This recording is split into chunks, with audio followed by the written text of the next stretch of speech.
From the mountains of central British Columbia to you listening around the world, this, my friends, is Spaced Out Radio. I am your host, Dave Scott, sitting in the captain's chair of SOR headquarters. We welcome you to tonight's show, including Kingdom of Nye Radio and Revolution Radio. If you want to take a listen to our archives, they are free at youtube.com/Spaced Out Radio. Do old Davey the favor, hit that subscribe button. Our website is spacedoutradio.com, where we have a plethora of features for you. Rock out to Bumblefoot. Do a little shopping at the SOR Vault. Pick up a new book at We Read the Night. You can also sign up for $5 a month at the SOR Space Travelers Club. Catch up on the news with the SOR Newswire, and so much more. Tonight's show is brought to you by CHIVE Charities. Help make the world 10% happier by donating to CHIVE Charities today. You find them at our website. What's it like to live in a haunted house? If it's something that you have never experienced, you're lucky. Because when things go bump in the night, sometimes they just don't stop. Keith Linder is an IT professional with over 25 years working both hardware and software industries. He abruptly was introduced to the paranormal in 2012 when he and his girlfriend moved into a haunted house outside of Seattle, Washington, living in a home with his girlfriend in Bothell that has recorded some of the most impressive and scary poltergeist encounters. Keith has a new book out about it called Poltergeist of Washington State, Part 2. We're going to get to Keith here in just a moment. We're going to have him for 2 hours. Then at the top of hour number 3, we're going to get to the news, because at the bottom of hour number 3, we are going to simulcast with Vancouver CKNW and broadcast Spaced Out Radio right across Canada. Keith Linder, thank you so much for coming back on Spaced Out Radio, my friend. You know, the one thing I do like about our conversations is usually right before the show, we do not even talk about the paranormal or anything. We were too busy talking NBA, NHL, NFL. What's going on, my friend? Hey. Thanks for having me back. I think I was here about a year or so ago. Talking about the book one, but yeah, I'm a sports guy. You're a sports guy, and a lot of things going on in the sports world as of late. But yeah, it's good to catch up, and then yeah, I'm ready to talk about some paranormal, if you will, tonight. So, but thanks for having me. Oh, no worries, my friend. No worries. I'm pumped up about Seattle because I always thought Seattle deserved an NHL team, and. Yes. And they're getting one. I'm curious. What do you think they should name them? Oh, man, don't even get me started on NHL, because they had and they still might be searching for a name for the NHL team. I don't know if they found one yet, but there was a big contest of pick the next name. But for me, I mean, along the themes of, I would be something, Native American, something Orca related. Seattle's known for its technology. There's a lot of coffee drinkers here. So I would think it would need to incorporate at least the top 5 things that Seattle is known for. And that includes the aerospace. Not too many people know, but Seattle has a huge aerospace, aerodynamic culture here that often gets overlooked or overshadowed, I should say, by the Amazons, the Starbucks, the Microsoft. So. See, I am pulling for either the Seattle Americans, because they won the Stanley Cup like 100 years ago. I think that would be cool to rekindle that. And they were actually the first American team to ever win the Stanley Cup. I don't know if you knew that or not. But no, I'm also leaning towards the Seattle Totems. Because I heard that. Yeah, Totems. Yeah. I think that was one of the in the running. Yeah, okay. Well, I did not know that Seattle Americans were the first to win. Oh, they should try to rekindle that, because I know when there's still talk, and Seattle's still sour, by the way, of the Sonics leaving and going to Oklahoma. And should there ever be another Seattle NBA team, I do know, I don't know if there's any copyright infringement or who owns the name, but they do want to keep the Sonics as the NBA team name. So yeah, they should try to keep that. Yeah, 102 years ago, Seattle won the Stanley Cup.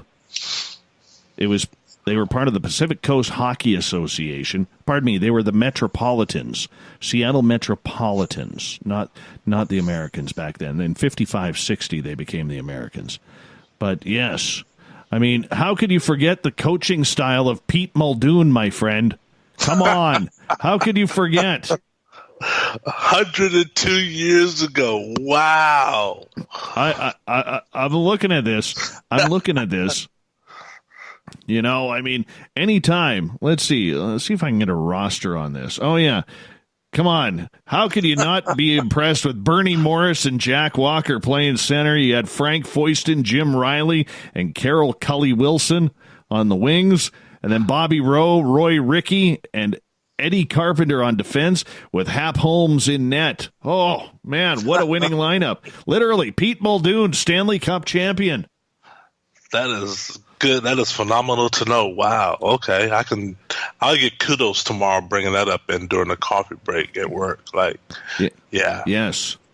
Yeah. They, let's see here. Let's see who they beat here.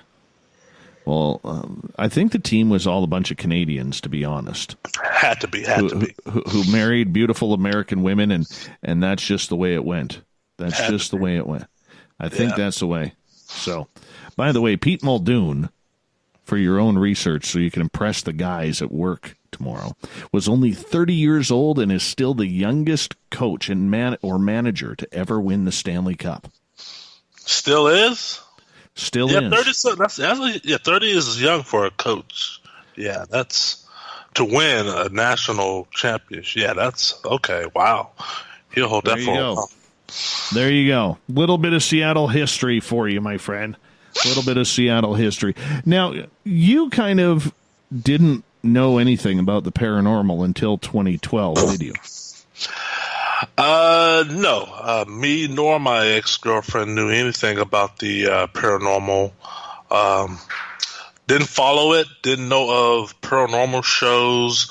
I knew of, and I don't know if you call these paranormal movies. I knew of scary movies. You know, I go see a Jason or Freddy, but that's not paranormal. And every now and then, I remember there was a big craze in the mid '80s or so about a movie called Poltergeist, and I saw that, but I mean, I left it as soon as I saw it, and but nothing as far as preparing me for what I experienced once I moved into the Bothell home. No Ouija board, I didn't follow paranormal shows on TV. I didn't set my DVR to anything.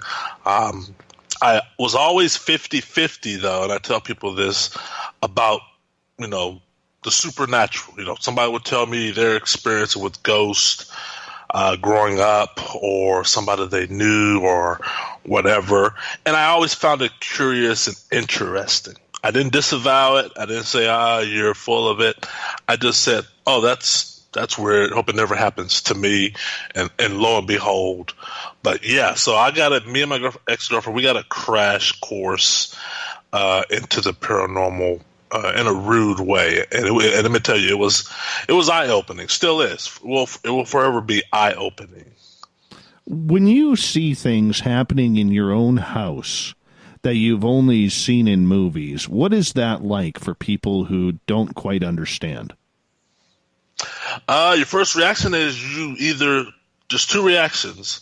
You're being pranked or punked, you know, because we live in that genre now of somebody's always trying to, you know, pull a fast one on you, or it's just too good to be true. Because remember, the things we're seeing, the things I'm seeing, defies the laws of physics. It really does. And I'm 49 years old, and I like to think that I've seen a lot. I've traveled the world, but I've never seen anything close to, in my travels in my life, that defies the laws of physics. And by that I mean objects levitating, objects floating, objects appearing out of thin air, furniture moving from left to right, right to left, phantom voices from afar or nearby or in your ear. And so all these things are happening in your brain. You know, we're accustomed to certain things in our surroundings. And there's the psychological aspect, especially with me, where I realize I'm not on top of the intellectual food chain. I'm not on top of the reality food chain, if you will, because these things that I'm witnessing, I have no control over. You know, I can control changing my oil, starting my car, and emptying the dishwasher or whatever, rebooting my PC. I can't control a bar stool that's pretty heavy, by the way, floating or becoming a projectile. There's no prediction for that. I can't predict when the next phenomena is going to happen. And so that means there's something invisible, of course, that has more marbles than I do. Keith, what did you know about the paranormal leading up to this? I know you didn't really pay attention, but did you believe in ghosts personally? Did you believe in all of this weird, strange stuff that it was possible? I was 50-50. I mean, I grew up in the church, and I would attend Sunday school, and Sunday school was interesting to me. I love reading about stuff that happened in the Bible. And my grandmother was a diehard Christian. She told us stories, but she told it from a biblical point of view. So therefore, there's a context of, okay, God, angels, demons, Adam and Eve, and so on. So I was 50-50, and I was taught, and I still believe that there's a life after this one. You know, heaven's up above, hell's down below. And as I grew older and older and start getting into my own reading, my own learning, I start realizing, it's not that black and white, it's not that cut and dry, but I still believe in a life after this one. I just think there's just too much. I mean, we're only here for a nanosecond, if not less. Therefore, there has to be something after this. But nothing, once again, prepared me for this. Because in my mind, you know, spirits are nice. You know, spirits in my mind, as I was raised, I mean, angels are not spirits, but, you know, they're nice. You know, those that you interact with, should you interact with either lost or confused or tired. I was told as a kid, I was raised to ignore the dark stuff, you know, Satan, the devil, Lucifer, his minions, his henchmen, and all that. Stay clear from them. And if you walk the straight and narrow path, do right by others, you'll never have to see them, Keith. And I believe that. Do right by others, follow the golden rule. You'll never in your life have to encounter Satan and his minions. And lo and behold, you know, I did encounter a few of Satan, and it's called the Bothell house, called the Bothell Hell House. Very interesting, very interesting. And we're going to get into a lot of those stories tonight. You wrote the first book about this story back in, I believe, 2018, 2017? 2018, yeah, 2018. 2018. You know, that was the Bothell House, Poltergeist of Washington State. Why did you feel that you needed to re-up the story?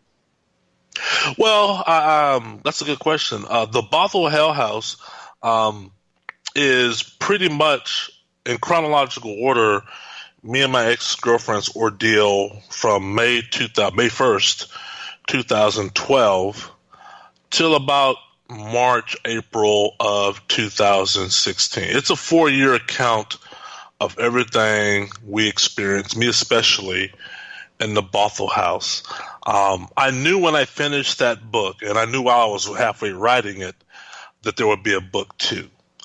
It was just so much information in book 1. Book 1 has so much. I left nothing out, and therefore my constant wrangling and wrestling with my editor and whatnot was, and that's why I self-published, because the publishing companies wanted this book, but no way were they going to take a 434-page paranormal book. They say paranormal books by definition are 250 pages. So I knew I was going that route, and I didn't want to cheapen my experience and cheapen the reader's experience from reading my experience. So I knew there was a book 2. And also I knew the 3 questions that book 1 does not address, and I admit this in book 1, is we've established, when the reader puts book 1 down, we've established the house is haunted. We get that. We have not, and this is because we at that time did not know why the house was haunted. This house in Bothell, 20 minutes outside of Seattle, new home built in 2005. Why was it haunted? Why, as you describe it, Keith, was it the house from hell? And also the second question that book 1 did not really answer or dive into was, and I got asked this a lot, was what was that black wall substance made out of? We're in 2019, 2018. We're in the 21st century. You get inexplicable wall writings on your wall. Most people are going to think, he did it himself. He bought some spray paint. He devoted a little bit of time. Anybody can do that. No. We can now test any substance today relatively quickly, almost know instantly what it's made out of. And therefore, I wanted the readers to know that, I had that stuff tested and analyzed, and that's in book 2. And then number 3 was the question, because keep in mind, when book 1 comes to the conclusion, I'm still living in the Bothell house. It's 2016. I have not yet moved out. And the question that I was asking myself, and people were asking me 2 years before I moved out of the house, was, are you going to be followed? Will they follow you? One of the things that's documented, not all but some, poltergeist infestations, is the activity can follow you to your new location. That possibility does exist. However, I did not know that when writing book 1 because I was still in the home. When the reader gets book 2, the first 3 or 4 chapters are my 2 remaining months in the home. And the last remaining chapters in book 2, Attachments, Poltergeist of Washington State, is me living in my new place of residence. So all 3 questions get answered in book 2. With this, you moved into that house with your now ex-girlfriend, and you decided that you were going to, establish a home life. You guys have busy careers. You're in a relationship. You wanted to settle down, get a nice house. Tell us what happened leading up to the move. Let's go back in time. Yeah, so leading up to the move, and I kid your listeners not, leading up to the move, let's say 3 months before the move, February, March, that time period of 2012, me and Tina had been together at that time going on over 2 years. We had been going on a 2-year relationship. She had her own place. I had my own 1-bedroom apartment. She had a 2-bedroom apartment. And at that time, I had received a job promotion, and therefore I asked Tina, hey, I'm moving up in company. I'm taking on a management role. We've now reached our 2-year being together. I'm feeling good about things. Things are not perfect, but I think it's time we, pay 1 rent versus 2, have 1 utility bill versus 2, and I asked her, I said, would you like to move in with us? My lease is coming to an end. Yours is too, conveniently. I got a new role. I got a new position. Let's take our relationship to the next level. Let's get up. It's time to put the training wheels on, if you will, of living under one roof. And she agreed. I mean, things were okay. Things were steady, and it was time. 2 years. You're either gonna make it or break it, right? You're either gonna move forward ahead or cut your losses. And we were nowhere close to cutting our losses relationship wise. So it seemed prudent. And then, therefore, around late March, early April of 2012, we started looking for a home. I knew coming from Texas, I'm done with living in a 1-bedroom apartment, 900 square feet. I need a house. I need something big. I come from a big family. I want to fly my family in town. I want to entertain them. I want to feed my friends. I want to entertain them. Tina felt the same way. She comes from a big family. She wants to host. We want to do things. So we found this house on Craigslist. This is a 4-bedroom, 3.5-bath house. And we found it, and I emailed the homeowner. And interesting, he told me that the house that we saw on Craigslist, which looked vacant, but we found out that it wasn't, he said it was still being lived in. He opened the ad early because the people that lived in the home were moving out. And he said the house would be vacant in May. And he said if I wanted to, he would contact me 2 weeks before May or 3 weeks before May, and I could see it. And I'm like, okay. And I almost forgot about him until he reached out to me and said, hey, the house is now vacant. If you're still interested, I can show it to you. And he showed it to me and Tina. And naturally, we fell in love with the house instantly. I believe we came from the house back to our apartment, hers or mine, and wrote him an email, said we wanted it right then and there. We filled out the application and gave it to him less than 12 hours. In 48 hours, he came back and said we had it.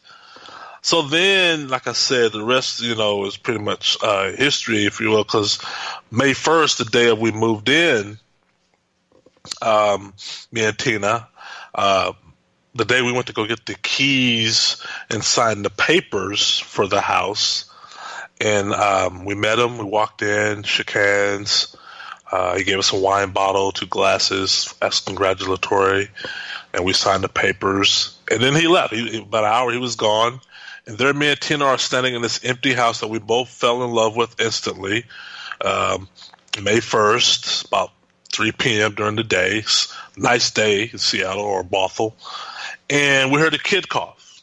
We were sitting down in the living room talking, mingling. And out of the clear blue, it was a loud, distinct kid cough. There's no way you can confuse this with any other type of noise. No way you can confuse this with imagining, because we both said it at the same time.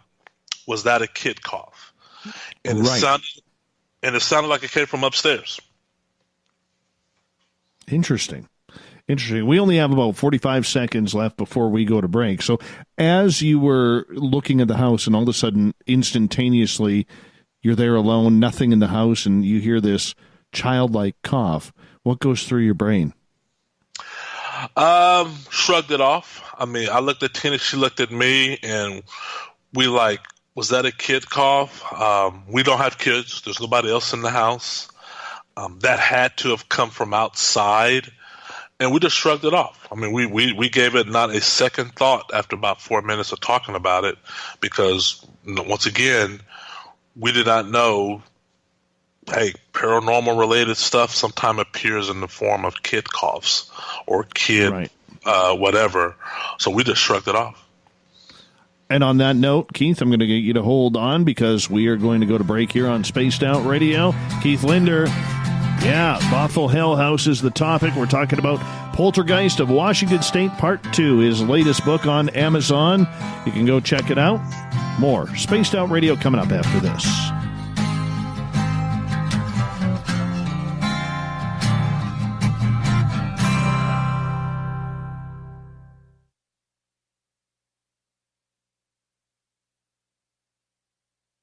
Hey, space travelers, this is John Resig, founder of the CHIVE and CHIVE Charities. If you know anything about our website, you know we like to do things a little differently. We're not some faceless organization collecting money for a nebulous cause. Our donor dollars go directly toward life-improving items. Then we give those items directly to an underdog who needs it most. To become a donor with Spaced Out Radio's official charity, CHIVE Charities, just go to chivecharities.org/donate. From the heartlands of Canada to beards around the world, we know how to take care of you. Fill your follicles with the Mighty Moose Beard Oil. All our oils and balms are handmade and 100% natural ingredients because we care about your beard. And hey, use the promo code SOR2019 and get your Mighty Moose Beard Oil today. You can check us out on our website, mightymoosebeard.com.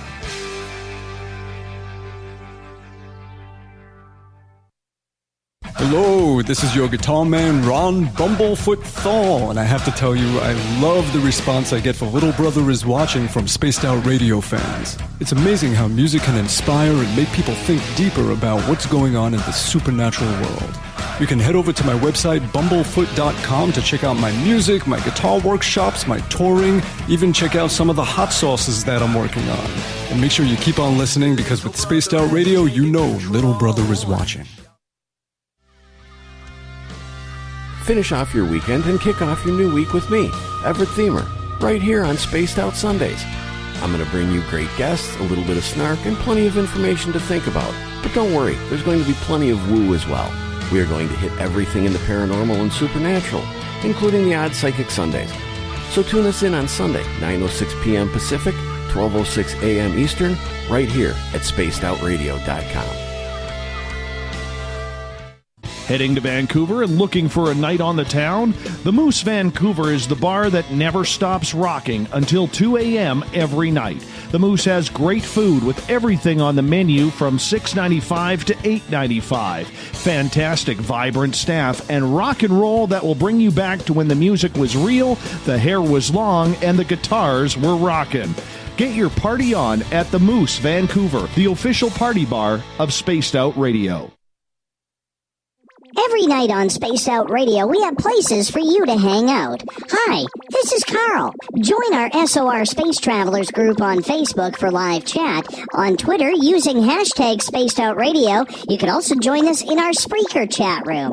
Check us out on Instagram at Dave Scott SOR. All of our archives are free on YouTube at Spaced Out Radio. By the way, I'll be watching you at your window until you do. Bye! We're adding to the entertainment online for Spaced Out Radio. I'm Amber Beckrud, and I want to invite you to subscribe to our YouTube channel and check out Cryptid Tales, where I will take you on a journey into some of the strangest legends and lore from around the world, relaying the stories to you of the strange creatures and experiences that people have had throughout time. You can find Cryptid Tales at youtube.com/Spaced Out Radio. And while you're there, don't forget to check out our free archives and leave a comment. See you there. Are you having encounters with the paranormal, supernatural, or ufological that you cannot explain? Look no further than the SOR Sightlines Report, brought to you by the Experiencers Support Association. This is Ryan Stacy, head of the Research Association, TESA. Soon on the Spaced Out Radio website, you'll be able to file your reports and have them researched for you. We are independent and ready to help Spaced Out Radio listeners today. Move over, brother, and let me own Saturday night. This is Rich Giordano, and I'm inviting you to tune on in to Spaced Out Saturdays starting at 9 p.m. Pacific, 12 a.m. Eastern, where I'm going to bust open the lids on everything paranormal. Why? Because we want answers, and I'm the guy who's going to deliver those answers to you. Join the chat rooms, and we'll see you this Saturday. Just be there. No, really.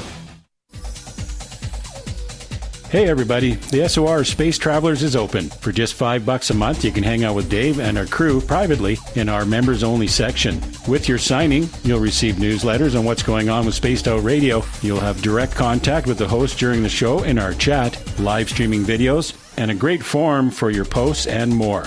Become a space traveler now at spacedoutradio.com.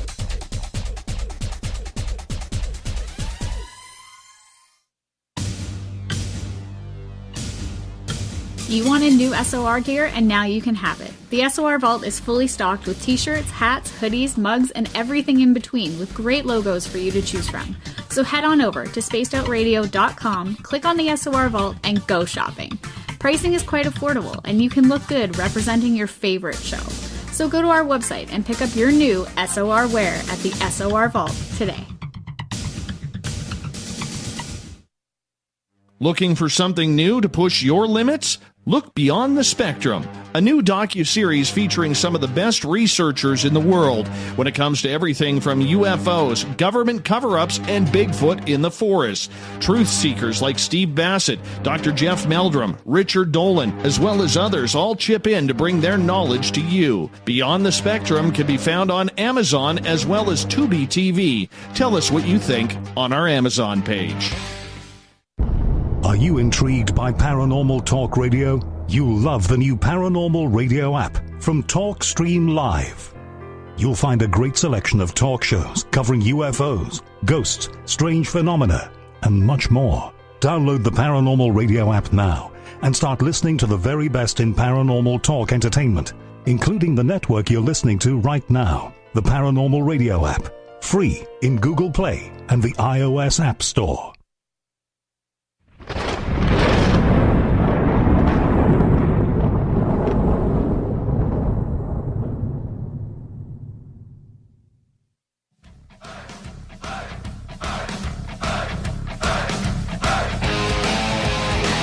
Welcome back to the second half hour of Spaced Out Radio. Tonight, I am your host, Dave Scott, sitting in the captain's chair of SOR headquarters. Thank you so much for joining us.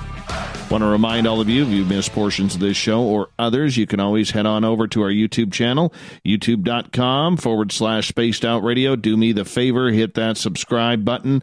Our website is spacedoutradio.com, where we got a plethora of features for you. Read up on Captain Shirk's SOR Newswire. It's updated daily.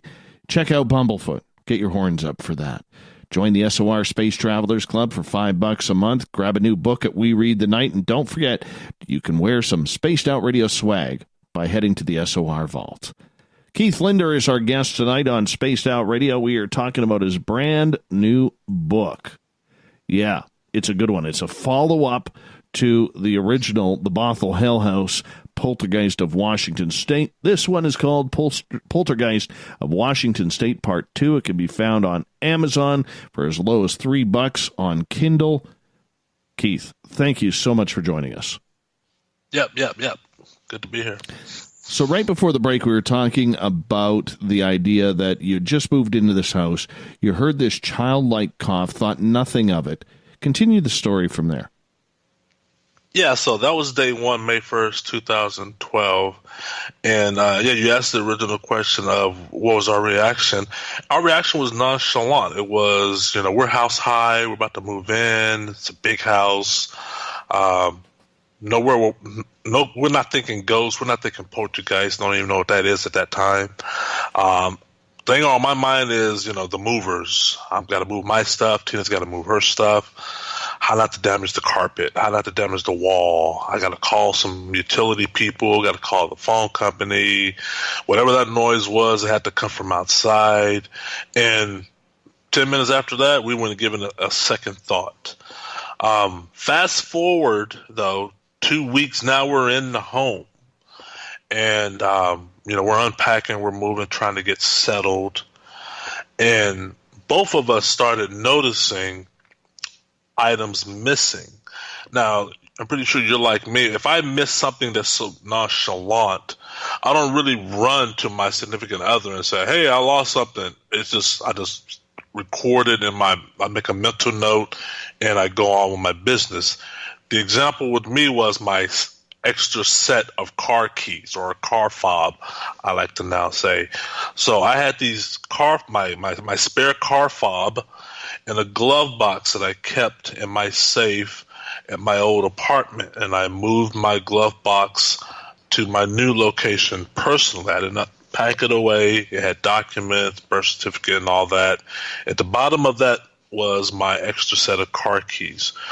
Now I'm in the house where we now live in, and if I know me, I think I went to that glove box to insert our new leasing papers, to put that in the glove box and store that away for safekeeping. And I noticed, I was not going to retrieve, but I noticed my extra set of car keys were missing. And I remember saying to myself, how did I lose these? These are not the keys I use every day. I can understand losing my own keys. How did I lose keys that I have yet to even use? These are brand spanking new keys. So it was weird. I just made a mental note, like, man, I did a horrible job walking that over from the old apartment. On the flip side, Tina is coming to me weeks into the house saying, have I seen her jewelry? She's now missing the second half of her earrings or her bracelet, and she's asking me, have I seen it? Now, that's a more natural question to ask your significant other. Maybe it's lying around somewhere. And my answer to her was no. I have not seen your jewelry. I don't go near your jewelry box. So we were both not really listening to what the other person was saying, because now we're both got missing items, and I'm just like, okay. Then one day, as we're having dinner, lunch, or breakfast, we'd notice our silverware depleting. You know, you go retrieve a fork, spoon, or knife, and you find yourself searching for one. Now, it's important to note this. Me and Tina had 2 apartments, right? So we're moving into a home together. We should have a lot of silverware, because I kept mine, she kept hers. So we combined the 2. But now we're going to the silverware drawer, and I'm asking Tina, hey, I could have sworn we had more knives than this. I could have sworn we had more spoons than this. And she's saying the same thing to me. And in an accusatory but laughing manner, she's telling me, are you throwing away the spoons? Are you throwing away the knives and forks when we eat dinner or whatever? Are you scraping your plate, and while scraping your plate in the trash can, getting rid of the silverware? And I'm like, no, I'm not, and vice versa. But we did not know those are the early signs. You know, we're being sized up, me and Tina, at that phase. We're being sized up by the spirits, a.k.a. poltergeist, in the home. Till the day, it was one night we were having, it's about maybe 6 weeks, almost 2 months into the home. We're watching a movie, me and Tina, sitting shoulder to shoulder on the couch. I think it was a Netflix movie. And Tina, when she moved in, she brought a lot of plants. And one of the plants she brought was a 4-foot tall, I think it was an ivory. And it's set next to the entertainment center, to the TV in the living room. So we're watching TV, and this plant, which is about 4 feet tall, darts up in the middle of the air, does a 360-degree spin. I mean, it twirls. It twirls. Look like a top spinning. And then keels over to the ground. It didn't lower itself. It just falls flat to the ground in our direction.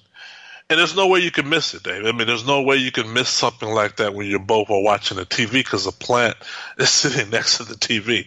And I was so glad that Tina was next to me and vice versa, because imagine telling that story to your significant other if they came home. Hey, the plant I just saw just left it. They're not going to believe you. I wouldn't believe Tina on the outset if she told me that. I would be thinking you didn't see what you saw. But we both saw that. And believe it or not, we did not run for the door. We didn't grab the doorknob. We didn't run down the street. We wouldn't run scared or terrified. We thought we were being pranked or punked. We thought, the term back then or now is being punked. And we thought that, okay, this is where the balloons are going to start falling out the ceiling.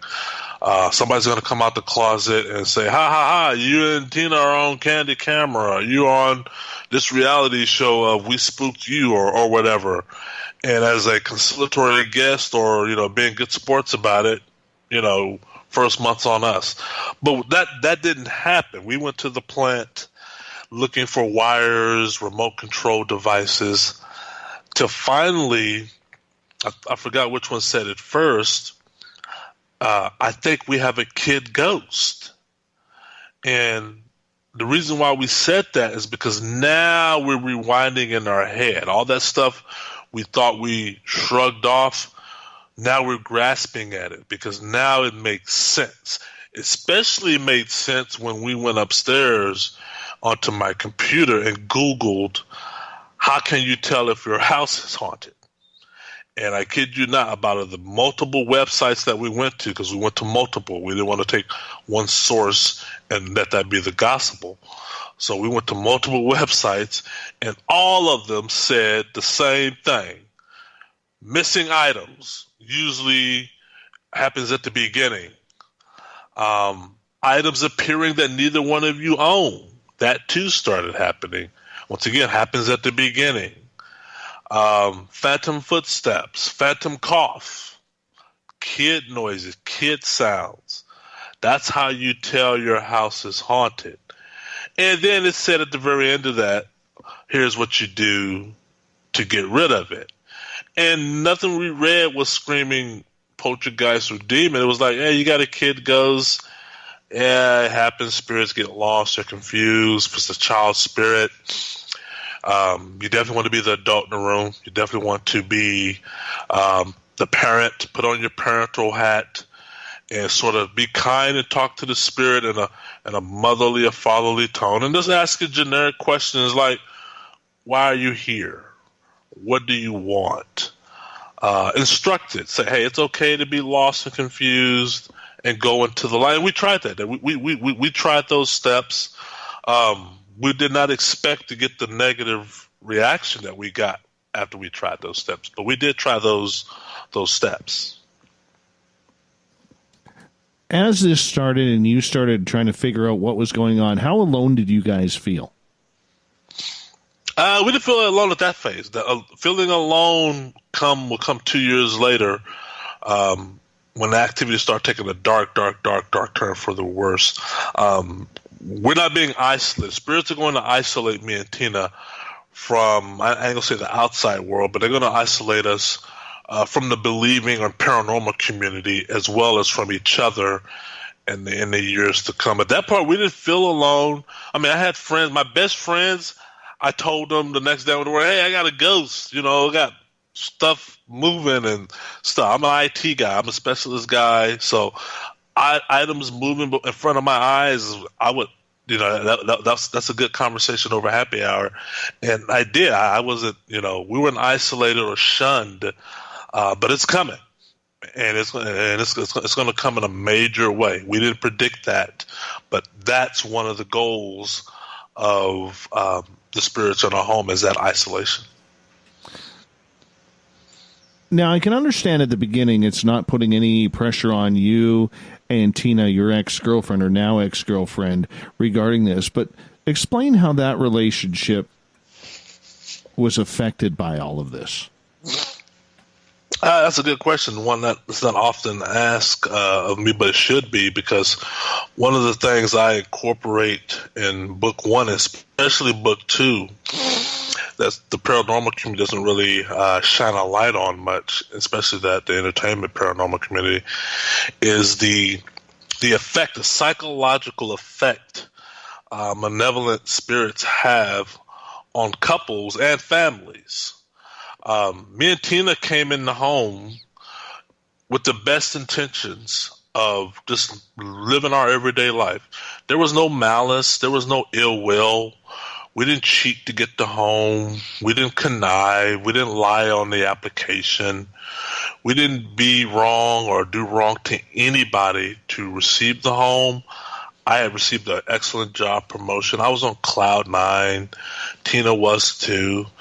And as you're living and you're experiencing these things, over time, there's a wedge that's being formed between me and Tina, that at first we could not see. See, the spirits, when we walked into the home on day one, they knew any baggage that I had. They knew the baggage that Tina had. They have our file. They've downloaded it. They're about to use it against us. They're about to, what I refer to as paranormal propaganda. Some of it's conscious, some of it's subconscious. And we're totally oblivious. We are a fish out of water. We are in trouble. But we don't know it. And the more we try to throw smudging, sage, Bibles, holy water, start hanging up crosses in rooms. I'm a spiritual guy. I'm not a religious guy. But I'm instructed to fight this in a religious means by going out buying Bibles, going out buying crosses, put a cross over every door. And relationship-wise, the spirits are ratcheting up the activity, and they're good about it because as we get deeper into the activity, one person has to be picked on more. That's just the nature of Geist activity. It's not usually 50-50. It's usually 80-20. And in our case, 90-10.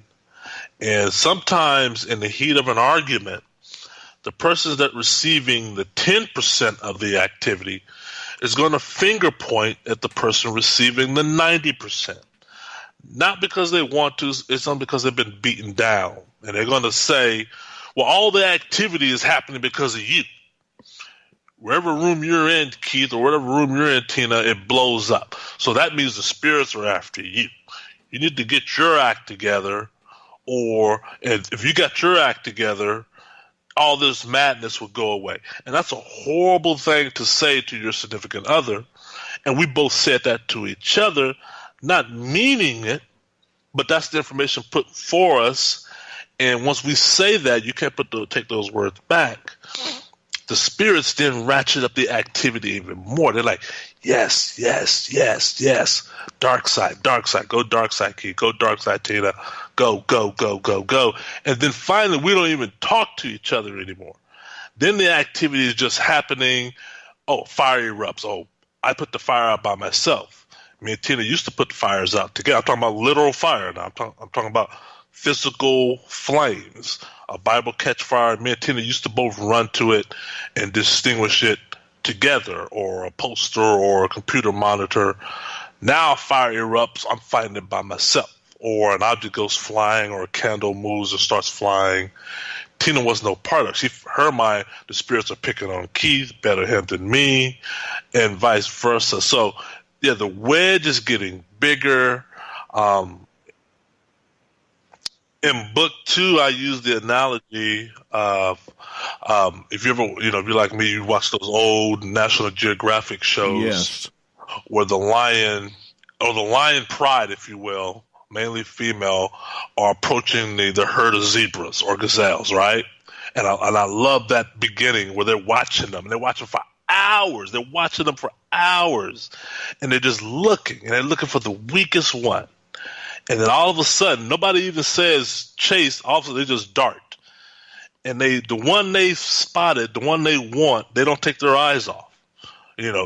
Hundreds of gazelles go right by them, closer to them in proximity. They don't even touch them. You're like, why did they get that? We just ran right by it. No, the lion knows to focus on the one that it's been studying for hours. And the one that's been studying, eventually, if it's not smart, is going to separate from the herd. And the minute it separates from the herd, they got it. And that's the thing about malevolent spirits and malevolent phenomena is once they know you separated, it could be a husband, wife, boyfriend, girlfriend, husband, wife, family, 3 children, 4 children.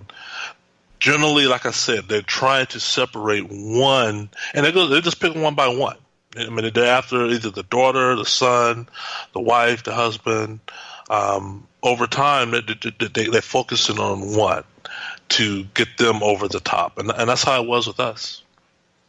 We only got about 5.5 minutes before we got to go to break here at the top of the hour. Keith Linder is our guest tonight. What was the downfall in the relationship? Was it the fact that you just couldn't take this anymore? Do you feel that the spirits in the house caused that friction between you two? It was several things. The top 2 of the top 3 things, with the cloud being over all of them, was just the phenomena was just too much. At that time, me and Tina were getting voicemails from the local churches, the local priest office. Nobody's returning our calls. So we're pretty much going back to your isolation course. We're isolated now, 2014. Then Ghost Adventures arrived and do their 5-hour investigation. And when the episode aired 3 months later, February 2015, how the ending of that episode sort of showed they gave the innuendo that Tina's weird. I'll say that in a way because that was the way a lot of people caught that episode of, hey, something's wrong with Tina. And that was the straw that broke the camel's back because we had been fighting the good fight. We had our problems and our issues with the house, with paranormal teams, some coming in biting off more than they can chew, 99% of them are being unreliable. And finally, Tina had it. She had it being put in the light. The social blogosphere ate her up alive about being the demon lady and whatnot. And it took a toll. I mean, she left and she was done. She was done with the house, done with the phenomena, done with the paranormal, done with me. And it was unfortunate. And that left me in the home by myself with a decision to make of should I move too, because now I'm by myself. And once again, going back to the analogy of we want to separate you two, they really have. Now I'm by myself. And my decision was to stay or move, because, you know, me and Tina already had each other's back. But now I'm by myself. I don't have there's nobody having my back. I can fall down the steps and the spirits push me, and my friends and family find out about it 4 or 5 days later. So I was really worried, but I decided to stay, and that's mentioned in both books as the reason for. But yeah, I mean, by then we're 2 years, 3 years into it, and enough was enough. And it was what led to our breakup. That had to be tough. As we got about 2 minutes left, you took a lot of criticism and heat online about the Zach Bagans Ghost Adventures episode. There's a lot of people online calling you fakers. Zach has kind of seemed to give that type of shot. What do you say about the critics?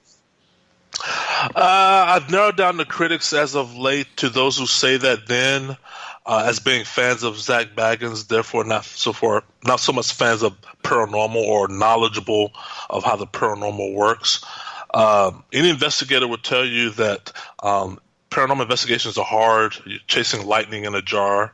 And Zach Bagans and the Ghost Adventures crew were only in the home 5 hours, but you don't see that in the episode that they aired. It makes it look like they've been there for, days and weeks. But no, they were only there 5 hours. And Poltergeist phenomenon, one of the most difficult phenomena to capture in the paranormal.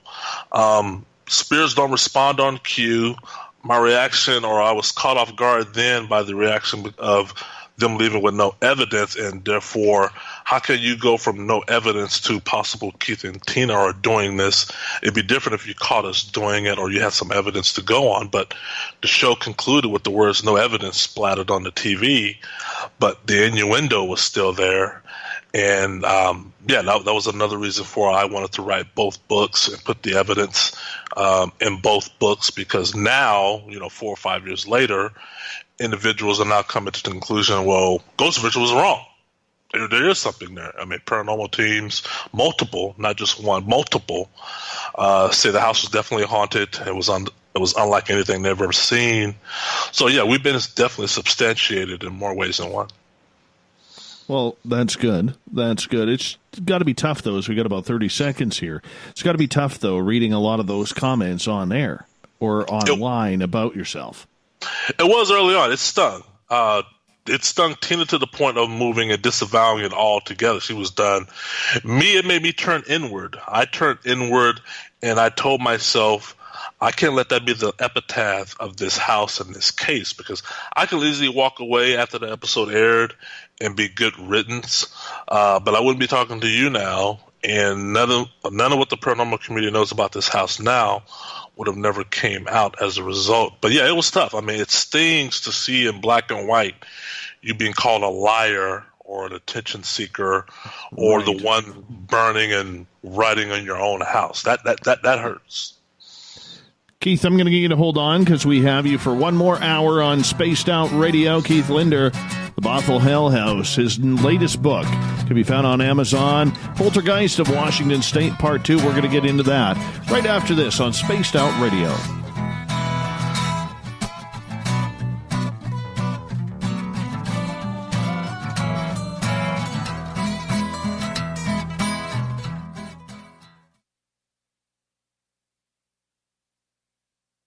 Visit purpleplates.com today. For over 40 years, the Purple Energy Plates have been delivering amazing results for their many customers. Inspired by the great genius Nikola Tesla, the harmony, healing, and energetic effects of the plates have proven over and over to be beneficial and often miraculous to thousands of customers. Check their site for daily specials and choose from their many energy products. You won't be sorry. Visit them today at purpleplates.com. We all know on Spaced Out Radio we love a good beard and mustache, so why not take care of your facial hair with Mighty Moose Beard Oil? Made in Canada, we're taking care of beards and stashes around the world. We use 100% natural ingredients with our oils and balms to make your whiskers feel silky smooth. Use promo code SOR2019 at MightyMooseBeard.com today.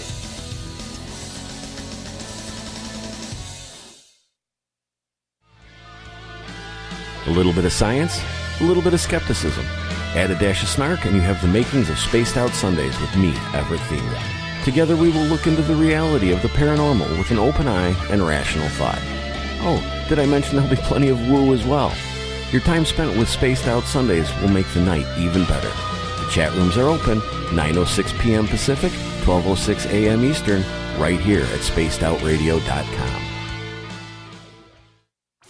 Come hang out with Spaced Out Radio, where we own the night. This is Carl. You can follow Dave on Twitter at Spaced Out Radio, and during the show, use the hashtag Spaced Out Radio to chat with us live. On Instagram, at Dave Scott SOR. On Facebook, give our page a like, Spaced Out Radio Show. SOR archives are free on YouTube at Spaced Out Radio. Come join us, or I will come join you. See you at your window.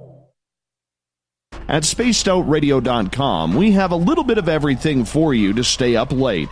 So while you're there, check out our SOR Newswire, where our team brings you stories of the weird and strange to the WTF from around the globe. News on Bigfoot, UFOs, paranormal, Darwinian-type crime tales. It's the stories that the mainstream media usually won't touch. Well, we got them all on the SOR Newswire, only at spacedoutradio.com. Get your horns up with me on Spaced Out Radio. This is Ron Bumblefoot Thal. Come tune in to SOR, where you can hear me rock out with Little Brother Is Watching, the official theme song of Spaced Out Radio. And then come on over to bumblefoot.com, where you can find out about my tour schedule, my music, and everything else. Bumblefoot.com keeps you up to date on what I'm doing and the best way to stay in touch with my music and music camps. Sign up for my newsletter at bumblefoot.com, and remember, Little Brother Is Watching. Move over, brother, and let me own Saturday night. This is Rich Giordano, and I'm inviting you to tune on in to Spaced Out Saturdays starting at 9 p.m. Pacific, 12 a.m. Eastern, where I'm going to bust open the lids on everything paranormal. Why? Because we want answers, and I'm the guy who's going to deliver those answers to you. Join the chat rooms, and we'll see you this Saturday. Just be there. No, really. Are you having encounters with the paranormal, supernatural, or ufological that you cannot explain? Look no further than the SOR Sightlines Report, brought to you by the Experiencers Support Association. This is Ryan Stacy, head of the Research Association, TESA. Soon on the Spaced Out Radio website, you'll be able to file your reports and have them researched for you. We are independent and ready to help Spaced Out Radio listeners today.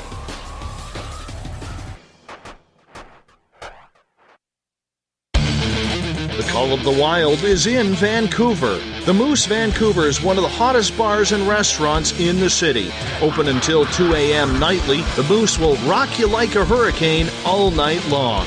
Great food with everything on the menu at $6.95 near the corner of Nelson and Granville. Get your horns up and come rock with us. The Moose Vancouver, the official rocking bar of Spaced Out Radio.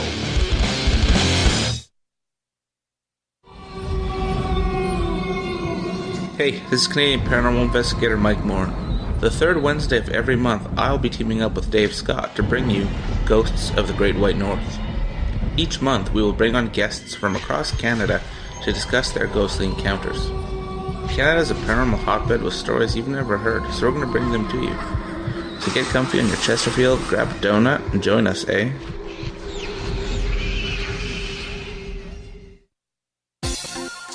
For the price of 1 cup of coffee a month, you can become an SOR Space Traveler. The Space Travelers Club is a place where you can interact with other listeners, either live during the show or on our great forum. We want your stories, pictures, comments, and ideas. You'll get live video streams, exclusive content, and be a part of our newsletter. Stay in touch with everything SOR. The Space Travelers Club is just $5 a month at spacedoutradio.com. Hi, there, this is Geraldine Orozco from San Francisco's Bay Area Meditation. I invite you to join me the first Tuesday of every month with Dave Scott for Spaced Out Radio's The Spiritual You. In this fast-paced world we live in, it's time for you to take some time for you. We'll cover every possible subject from powerful meditation to healing techniques to your own intuition and spirituality. So come join us for The Spiritual You. Hi, this is Amber Beckrud, and I want to invite you to subscribe to our YouTube channel where we store all of the SOR show archives for free. And as an added bonus, every 2 weeks I'm posting brand new content on Cryptid Tales, where I will get into some of the spookier legends and folklore from around the world and tell the stories that go with them. Find us at youtube.com/Spaced Out Radio and check out Cryptid Tales today. Drop a comment and let me know what you want to hear. See you there.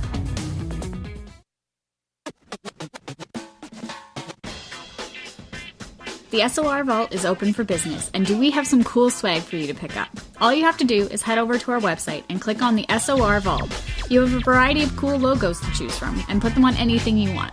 T-shirts, hoodies, hats, coffee mugs, you name it, we can get it to you. So do your shopping by supporting the store you love. Get your Spaced Out Radio swag at the SOR Vault today.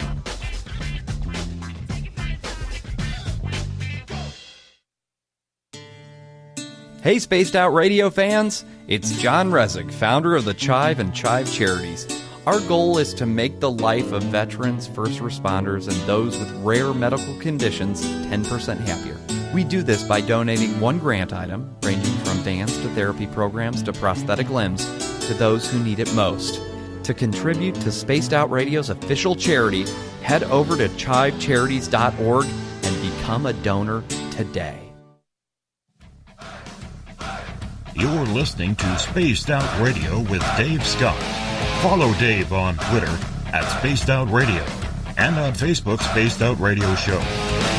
Hour 2 of Spaced Out Radio is underway tonight. I am your host, Dave Scott. Thank you so much for joining us. Hi to everyone listening in Noonan, Georgia on WQEE 99.1 FM, KZFX 93.7 FM in Ridgecrest, California.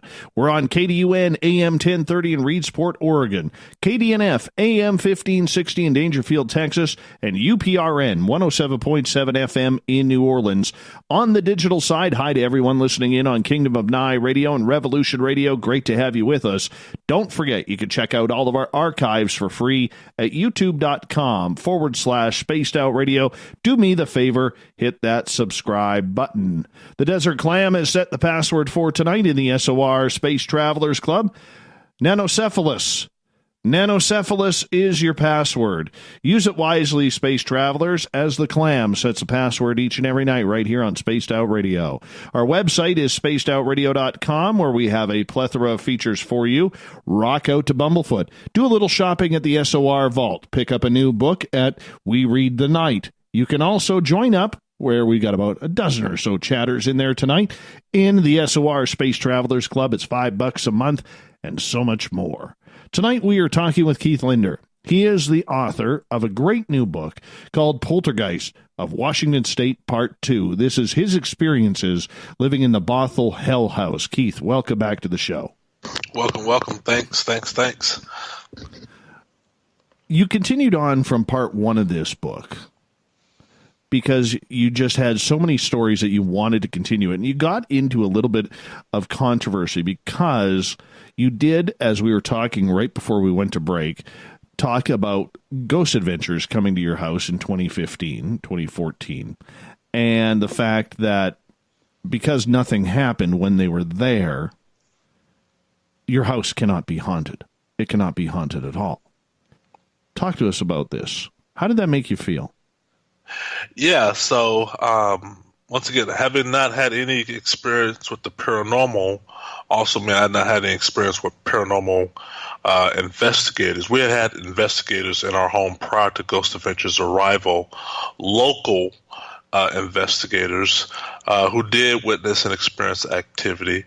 So when Ghost Adventures came in November of 2014, and they sent a whole bunch of information to me and Tina prior to their arrival. When the episode aired 3 months later, in February 2015, there was no communication between the time they were here and the time they left. So we were left in the dark, and I was very sort of eager and curious because as a house occupant, I want to know what they found. I mean, we turned over our house to them. They did their lockdown, and that was it. And they went cold turkey as far as no communication. When the world saw the episode originally aired, I think it was on the 25th of February of 2015. That's the first time me and Tina saw it. So imagine our reaction watching this the first time, and toward the end of the episode, this whole spill of Zach and Tina, or Zach feeling weird about Tina, because keep in mind, when that scene, the infamous scene of them almost bumping into each other in the kitchen in the pitch black of the home, we were there. I was there. And that's not how it happened when we were there. True enough, they almost did butt heads because it was pitch black. But it was a laughing moment because we all busted out laughing because when Tina almost bumped into Zach, Zach shrieked in fear. I mean, he yelled out a yelp. He was like, ah! And it was real. You know, I was coming down the stairs and Tina, on cue like Tina would do, she would do me the same way. She told Zach to stop acting like a punk. She said, stop acting. She used another P word, but she said, Zach, stop acting like a punk. And everybody started falling out laughing. So it was a moment of levity. And that was that. And then you fast forward to the episode when you see that.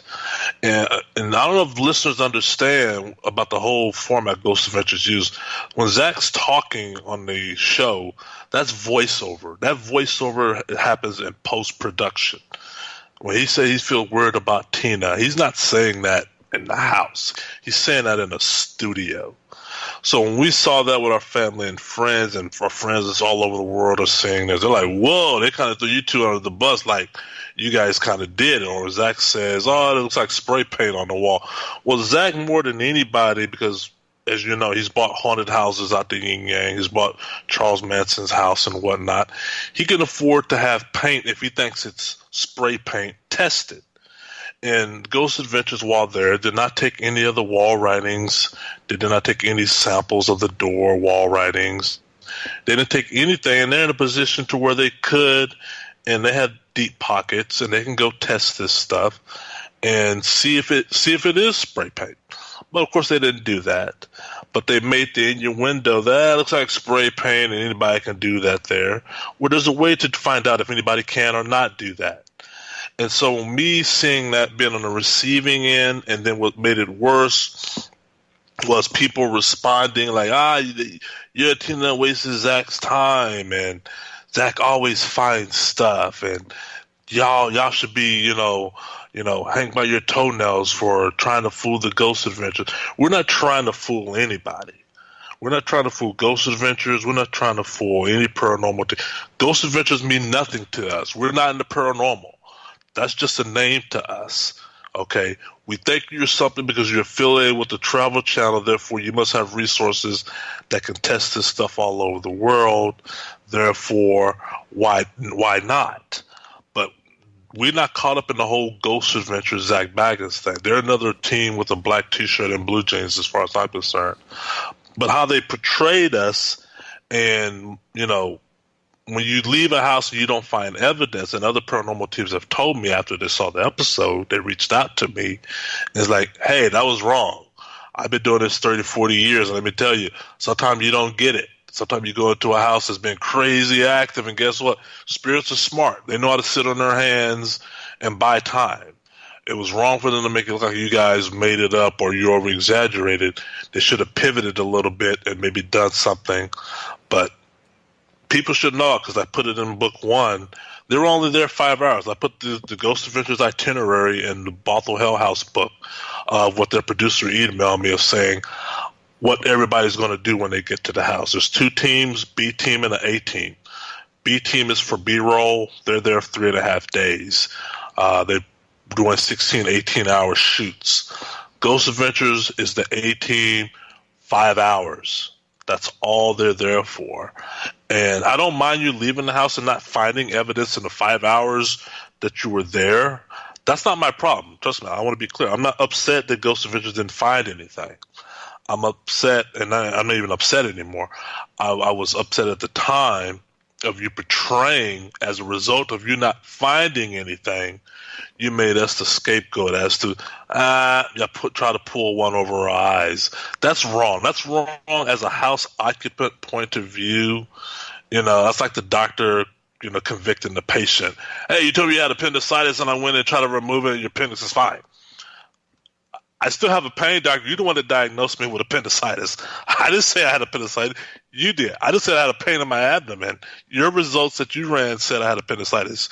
Now you went in and cut me open. There's not appendicitis. What is it? You don't blame me, but so that's what made me sort of, be bitter and sour at the time. And it's not bitter or sour now. Especially when teams came in, were able to substantiate our claims. But I get it now because I know more now, and I understand that the majority of the people that were disgruntled at Tina and me are just diehard fans who see blindly of the Ghost Adventures show. They find everything, and that's bad and unfortunate in the paranormal, because every episode of these paranormal shows as you can see, they always find stuff, and any paranormal researcher will tell you, no, you don't. you don't. Paranormal investigation is boring. I've watched Steve Mera, parapsychologist, Don Phillips, go through evidence and review. It's boring. You don't always find stuff. And it's not the house occupant's fault. It's only the house occupant's fault when you get there and you see evidence of them doing it themselves. Like, we caught you.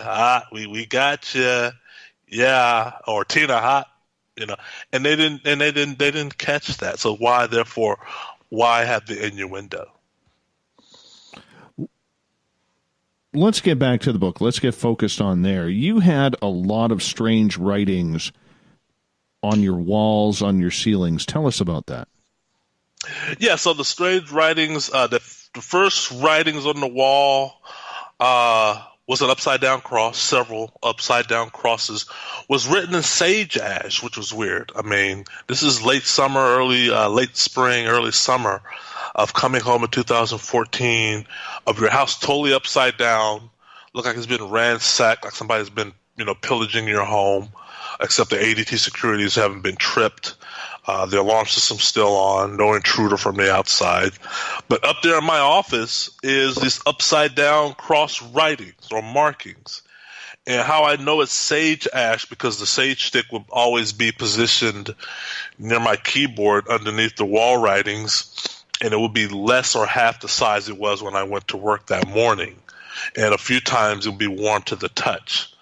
So the first few writings were of upside-down crosses. And then as we start, that's relatively easy to clean up, hot water, soap, and it's gone. But all activity escalates, and that includes wall writings, because now the next writings after that will be a little bit harder to remove. And one of the underlying things about poltergeists, regardless of what case you find, poltergeists, and they're known for a lot of things, is they're a big inconvenience. A lot of stuff they do is just to inconvenience you. They know you got to clean that stuff up. You got to clear up the broken glass and stuff. So I'm cleaning up the wall writings and stuff, and Tina's helping me. And it's taking longer and longer to where now they're using substance that's hard to remove, that you have to paint over. That requires buckets of paint. That requires primer. That requires moving of furniture, covering the rug, and whatnot. That's a day's work. And then let me tell you, you paint over the wall writings, and they do it again. And this time they do it on more walls. So now you got to do it, what you did on one wall, now you got to do it on 3 or 4 walls, or the ceiling. Eventually the ceiling had wall writings on it. But just to be specific to your question, the upside down symbol, or the upside down man symbol, started being drawn over and over. And that was weird, because up until then it was 666, and that felt, and to me and Tina, that even felt kind of Hollywood or cliche. It wasn't terrifying to see that. and we thought the spirit was trying to get into our spiritual psyche of making us thinking, oh my God, the omen is here. But when it started drawing the upside down symbols, I was able to Google that almost instantly, and the answer I got back from the internet was, that's a Native American symbol. It's a calligraphy, pictography, which means that a man has died or a man is about to die. And it was drawn in a black oily substance, different from all the previous other black substance, and it was almost impossible to remove. Matter of fact, it was impossible to remove. You can't remove it. You have to paint over it. And it bleeds through some of the most strongest paint and primer we used. But yeah, upside down Native American symbol. And the internet told us that. And that was one, separating from other poltergeist cases that involve wall writings, I've not found one yet where an upside down stick figure was drawn. I found numerous ones where 666 and upside down crosses, and that's just known for poltergeist cases. But for this one, it felt more like a clue, Dave. It felt like a clue, like, aha, this might be explaining the root cause of why is the house over Native American land? Is the house over Native American cemetery? Did a man die? Did a Native American die in Bothell in this neighborhood? Keep in mind, this house was built in 2005. That's nothing compared to the land being here, to what was here prior. So what does that mean? And then once again, what is the substance made out of? And after analysis of testing the substance was bone black. Now, bone black, I've never heard of it. Never would have if I had experienced this.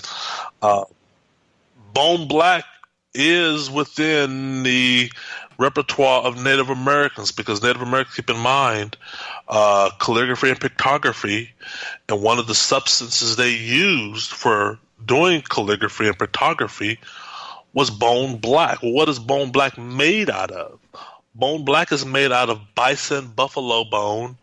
Its original name is called bone char, aka bone ash. You take the buffalo bison bone and you incinerate it with extreme heat till you reduce it down to its finest compound, to where it becomes a black char bone fragmented powdery substance, which instinctively produces its own binding agent called Dippel's oil, which acts as an adhesive to the black powder that makes it stick on surfaces. So it's 100% organic, and the ingredients that we tested off the wall was a 90 to 95% match of the ingredients to bone black. And if you compare the upside down man symbol to the bone black, the bone char, the buffalo and bison bone, it's not a far stretch to think there's a Native American component. The interesting thing, or the interesting history about bone black, and your listeners can Google this just to confirm Keith is not making this up, is bone black in the early 1800s to mid 1800s in the North American frontier.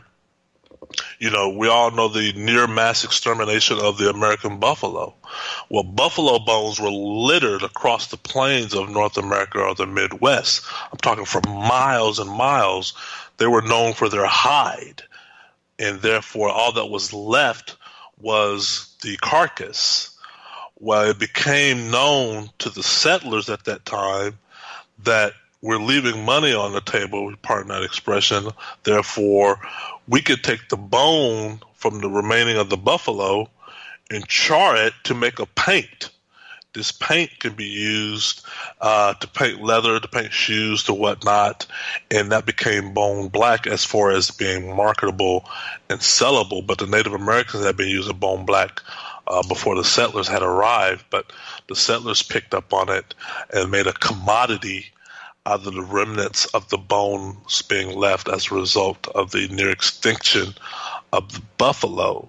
So now you have an upside down Native American symbol which means a man is about to die or has died. And when Native Americans drew that symbol on a tree or a rock or stone, they typically mean a man was killed two ways. Either the man was murdered or the man was killed or died from smallpox, which at the time is the same thing as being murdered. As you know, smallpox was purposely given to the natives at that time.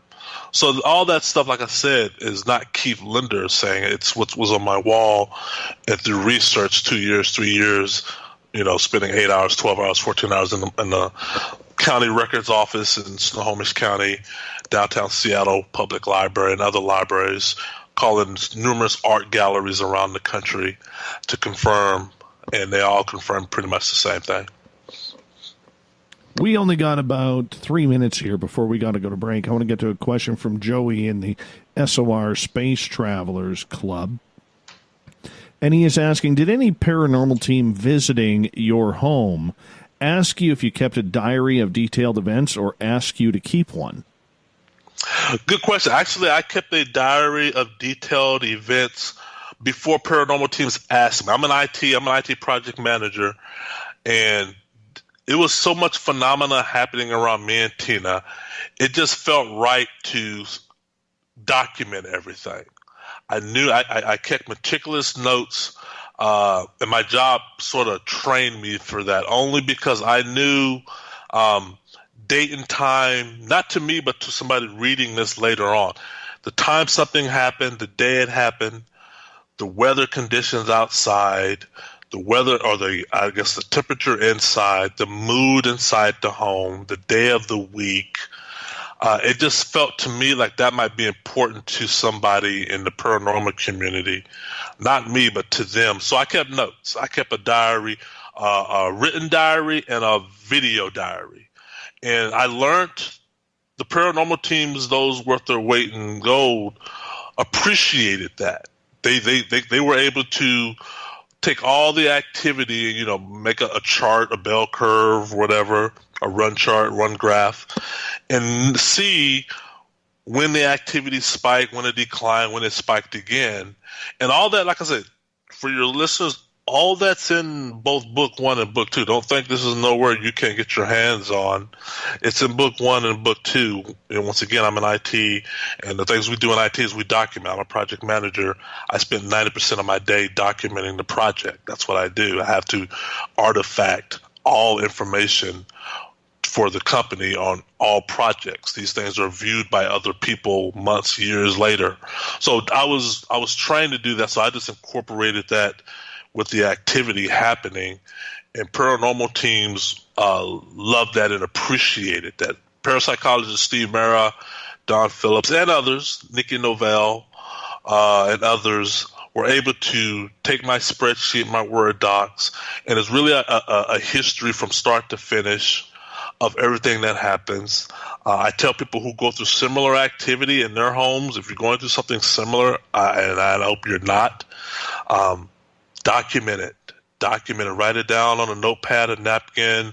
We have smartphones now. You can talk it through your smartphone, email yourself. I did a lot of emails to myself of when the activity would happen. That's going to mean something to somebody later on. Maybe not to you, but also it builds credibility, because I have 4 or 5 years of documentation.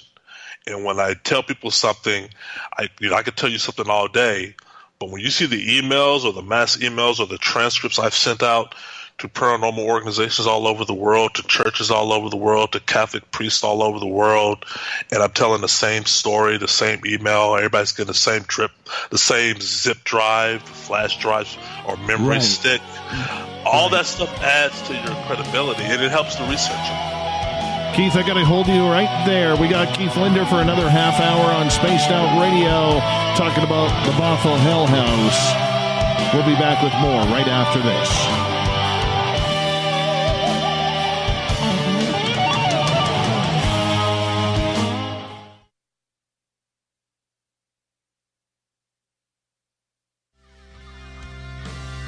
Finish off your weekend and kick off your new week with me, Everett Thiemer, right here on Spaced Out Sundays. I'm going to bring you great guests, a little bit of snark, and plenty of information to think about. But don't worry, there's going to be plenty of woo as well. We are going to hit everything in the paranormal and supernatural, including the odd Psychic Sundays. So tune us in on Sunday, 9:06 p.m. Pacific, 12:06 a.m. Eastern, right here at spacedoutradio.com. Hello, this is your guitar man, Ron Bumblefoot Thal, and I have to tell you, I love the response I get for Little Brother is Watching from Spaced Out Radio fans. It's amazing how music can inspire and make people think deeper about what's going on in the supernatural world. You can head over to my website, bumblefoot.com, to check out my music, my guitar workshops, my touring, even check out some of the hot sauces that I'm working on. And make sure you keep on listening, because with Spaced Out Radio, you know Little Brother is watching. Move over, brother, and let me own Saturday night. This is Rich Giordano, and I'm inviting you to tune on in to Spaced Out Saturdays starting at 9 p.m. Pacific, 12 a.m. Eastern, where I'm going to bust open the lids on everything paranormal. Why? Because we want answers, and I'm the guy who's going to deliver those answers to you. Join the chat rooms, and we'll see you this Saturday. Just be there. No, really. Every night on Spaced Out Radio, we have places for you to hang out. Hi, this is Carl. Join our SOR Space Travelers group on Facebook for live chat. On Twitter, using hashtag Spaced Out Radio. You can also join us in our Spreaker chat room. Check us out on Instagram at Dave Scott SOR. All of our archives are free on YouTube at Spaced Out Radio. By the way, I'll be watching you at your window until you do. Bye! Heading to Vancouver and looking for a night on the town? The Moose Vancouver is the bar that never stops rocking until 2 a.m. every night. The Moose has great food with everything on the menu from $6.95 to $8.95. Fantastic, vibrant staff and rock and roll that will bring you back to when the music was real, the hair was long, and the guitars were rocking. Get your party on at the Moose Vancouver, the official party bar of Spaced Out Radio. Looking for a place to advertise at a very reasonable cost? Look no further than Spaced Out Radio. SpacedOutRadio.com has an advertising tab that you can click to check out our daily, weekly, and monthly packages to play on the radio, or our website including social media. From commercial spots to banners, we have it all. Check out our competitive pricing today. We're adding to the entertainment online for Spaced Out Radio. I'm Amber Beckrud, and I want to invite you to subscribe to our YouTube channel and check out Cryptid Tales, where I will take you on a journey into some of the strangest legends and lore from around the world, relaying the stories to you of the strange creatures and experiences that people have had throughout time. You can find Cryptid Tales at youtube.com/Spaced Out Radio. And while you're there, don't forget to check out our free archives and leave a comment. See you there. You wanted new SOR gear, and now you can have it. The SOR Vault is fully stocked with t-shirts, hats, hoodies, mugs, and everything in between, with great logos for you to choose from. So head on over to spacedoutradio.com, click on the SOR Vault, and go shopping. Pricing is quite affordable, and you can look good representing your favorite show. So go to our website and pick up your new SOR wear at the SOR Vault today. Looking for something new to push your limits? Look Beyond the Spectrum, a new docuseries featuring some of the best researchers in the world when it comes to everything from UFOs, government cover-ups, and Bigfoot in the forest. Truth seekers like Steve Bassett, Dr. Jeff Meldrum, Richard Dolan, as well as others all chip in to bring their knowledge to you. Beyond the Spectrum can be found on Amazon as well as Tubi TV. Tell us what you think on our Amazon page. From the heartlands of Canada to beards around the world, we know how to take care of you. Fill your follicles with the Mighty Moose Beard Oil. All our oils and balms are handmade and 100% natural ingredients because we care about your beard. And hey, use the promo code SOR2019 and get your Mighty Moose Beard Oil today. You can check us out on our website, mightymoosebeard.com.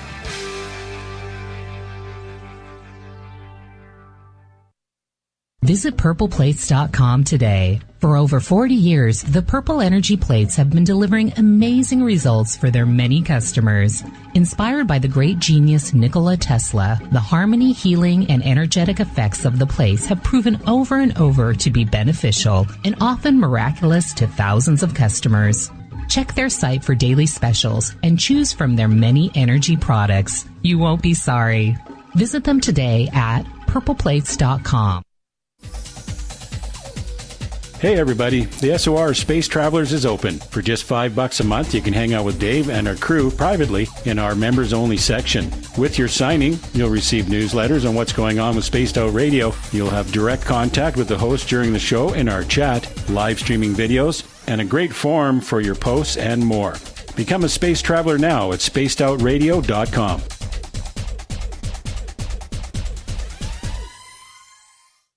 Hey, space travelers, this is John Resig, founder of the CHIVE and CHIVE Charities. If you know anything about our website, you know we like to do things a little differently. We're not some faceless organization collecting money for a nebulous cause. Our donor dollars go directly toward life-improving items. Then we give those items directly to an underdog who needs it most. To become a donor with Spaced Out Radio's official charity, CHIVE Charities, just go to chivecharities.org/donate.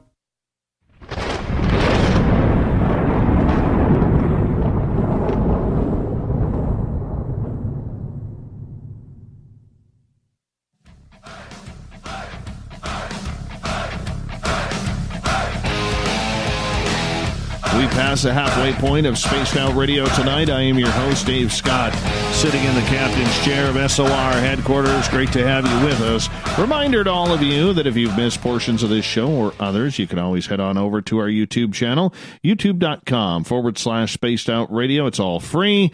All I ask in return, hit that subscribe button. Our website, spacedoutradio.com, has a plethora of features for you. Read up on Captain Shirk's SOR news, where you could join the SOR Space Travelers Club for $5 a month. We appreciate everybody who does. You can also get a new book at We Read the Night and go shopping on our website at the SOR Vault. Enough said. There's some cool stuff there. Keith Linder is our guest tonight. We have him until the top of the hour here on Spaced Out Radio, and we're talking about the Bothell Hell House. His latest book comes in on Amazon. You can check it on out. Poltergeist of Washington State, Part 2. Keith, welcome back. Welcome. You had a lot of shadow person activity as well. For people who have never seen a shadow person, this is pretty weird. It's pretty real when you see something standing against a wall, and there's nothing there. Yeah, there's a lot of weird things. One of the things about the shadow images and people that I saw, the first time you see them, like everything else, it was weird. You see it out the corner. You see movement out the corner of your eye. You know, it's really like a person like you or me walking peripheral on by a few feet down or a few yards away, and you turn toward that direction, and normally that person that you just saw at the corner should still be there. It should still be continuing whatever path that they're on. But when you turn left or right, they're gone. It's like, I'm imagining things. I'm tripping. But that happened a lot in the Bothell house. I could be enormous when you're multitasking. You're doing more than one thing. Me, it's always I'm at my keyboard in my office, and my doorway to the hall is to the right of me, or if I'm watching TV in my office, and somebody walks by. Just walks casually by, not fast or slow, just casual, like the speed of me and Tina. And I can hear Tina clanking downstairs doing dishes or whatever. So I know it's not her. And a few times that happened, I get up and I go toward the direction that I saw the image go or the person go. And there's nothing. There's nothing in the room, even though I saw somebody walk in there. The creepiest of the shadow figures are the ones that are 1 feet tall or less.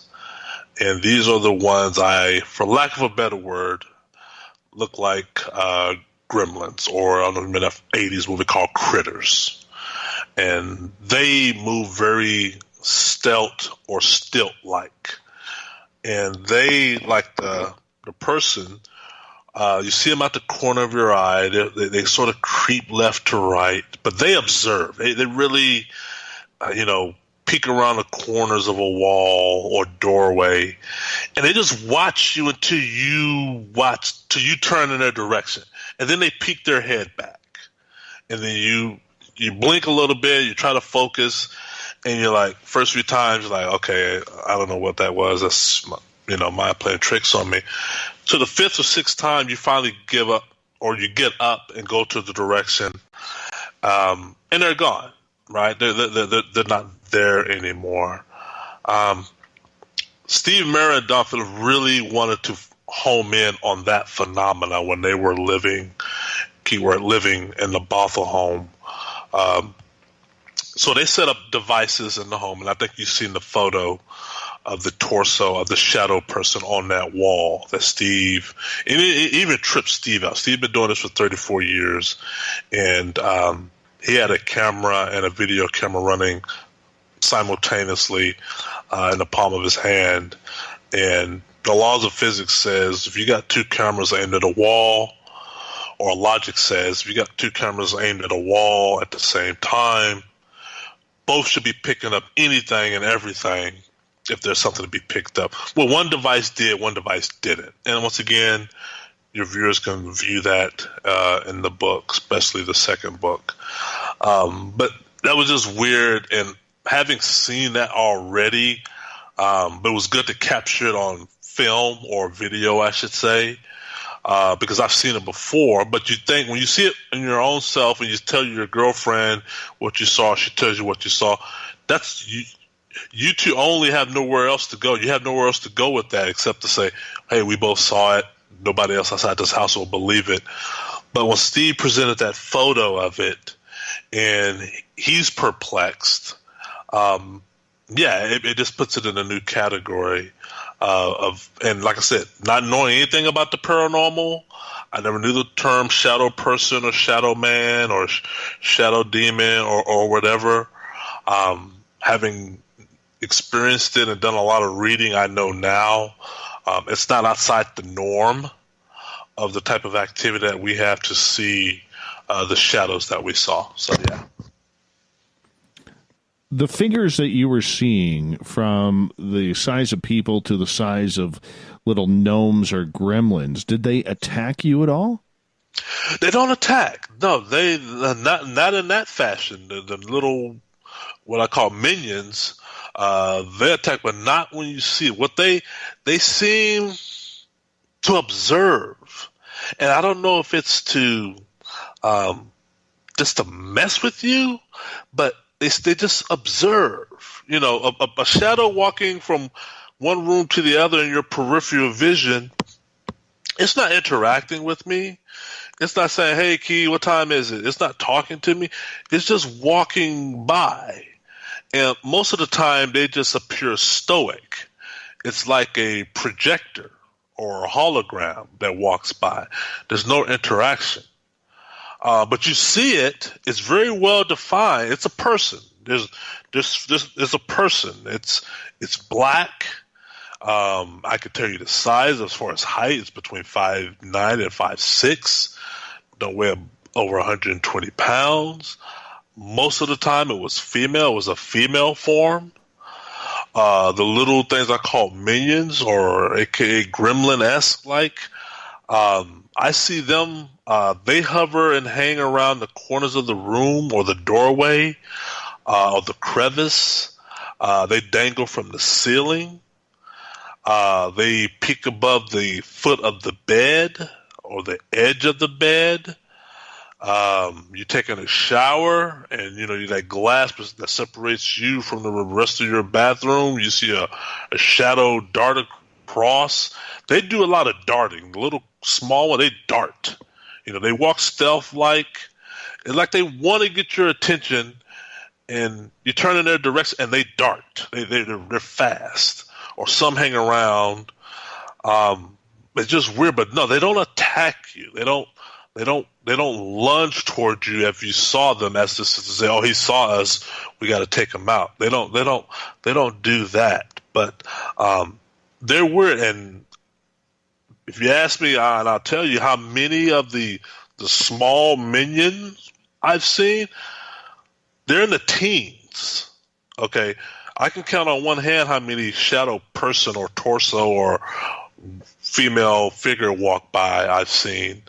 The ones I've seen that are 1 foot tall or less are in the teens. Okay, there are lots of them, and yeah, I spent 3 chapters on them alone in my second book because I wanted the reader. I had to bring the point home because I say this in my book, I attribute 85% of the activity that me and Tina experienced in the Bothell house to those little creatures. You know, that's what my gut has led me to believe based on the EVPs that we caught where they are whispering and talking. Their hands are always in the cookie jar, and they don't care. They do not care being caught with their hands in the cookie jar. So I feel comfortable in saying they were 85% responsible for the activity in the Bothell home, including the Bibles catching fire and the wall writings. I would give it to them hands down. What about things moving around, poltergeist activity? What was happening? You mentioned a little bit that there would be things in the first hour that were floating on their own. How often was this happening? Summer of 2014, almost every day. Every day something would float or be thrown, slide across the room. You're washing dishes, your back is turned toward your kitchen. There'd be a plant, 4 or 5 foot tall plant on the wall by the wine rack, and you hear this commotion behind you. You turn around, nothing's out of order. You're like, what was that noise? Where did that come from? Everything looks in place. You turn back around, resume washing dishes. You hear commotion again. You turn around. The plant's in the middle of the floor. There's a 5 foot tall plant, bamboo, now in the middle of the floor. Okay? You go and investigate, put the plant back where it was, resume washing dishes, da-da-da-da-da-da. The plant's now in the middle of the floor. Now I'm going to leave it there. I'm like, I'm not even, I don't even feel like dealing with the spirits today. I'm just going to leave it there. I turn back around, resume loading up the dishwasher. Da-da-da-da-da-da-da-da-da. The plant has now made it to the other side of the room. That as well. Go ahead. Sorry, was a lot of this activity happening in front of your eyes or when you had your back turned? In front? Yeah, I would say 60-40. 60 was in front. 40 was when your back is turned. And when I say in front of me, I mean objects go from left to right. You don't see like a vase. Let's use a vase as an example. A vase will go flying across the room, or a plant, a pottery. Now, I don't ever see the pottery or the vase rise up from whatever stand it was on. I know it's there because I live in my house. I know where the vase was. I know where it's always is. And I know the direction it's coming from. So it goes flying across the room. You never see the object rise up, except the examples I already gave you.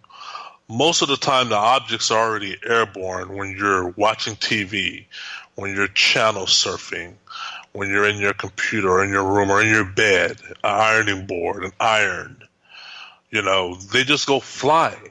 Like I said, you can't predict what flies. It's usually something new or something that's been, moved previously that you have to reset, and they just go flying, I can't tell you how many times an object would fly. I go retrieve it, put it back in its original spot, say, hey, spirits, cut that out.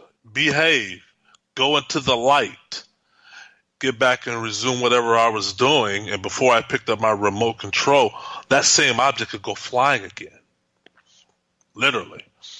Now, I don't see it levitate or leave its table, but, common sense says that's exactly what it did, right, if it's airborne. The other times you're downstairs or upstairs and you hear a loud crash, like, everything breaks, right? You go to the direction of the noise and your vase or your plate is in pieces, It's like, whoa, okay. Sometimes you hear the noise and go to the direction of the noise and there's nothing there. Like, where did that crash come from?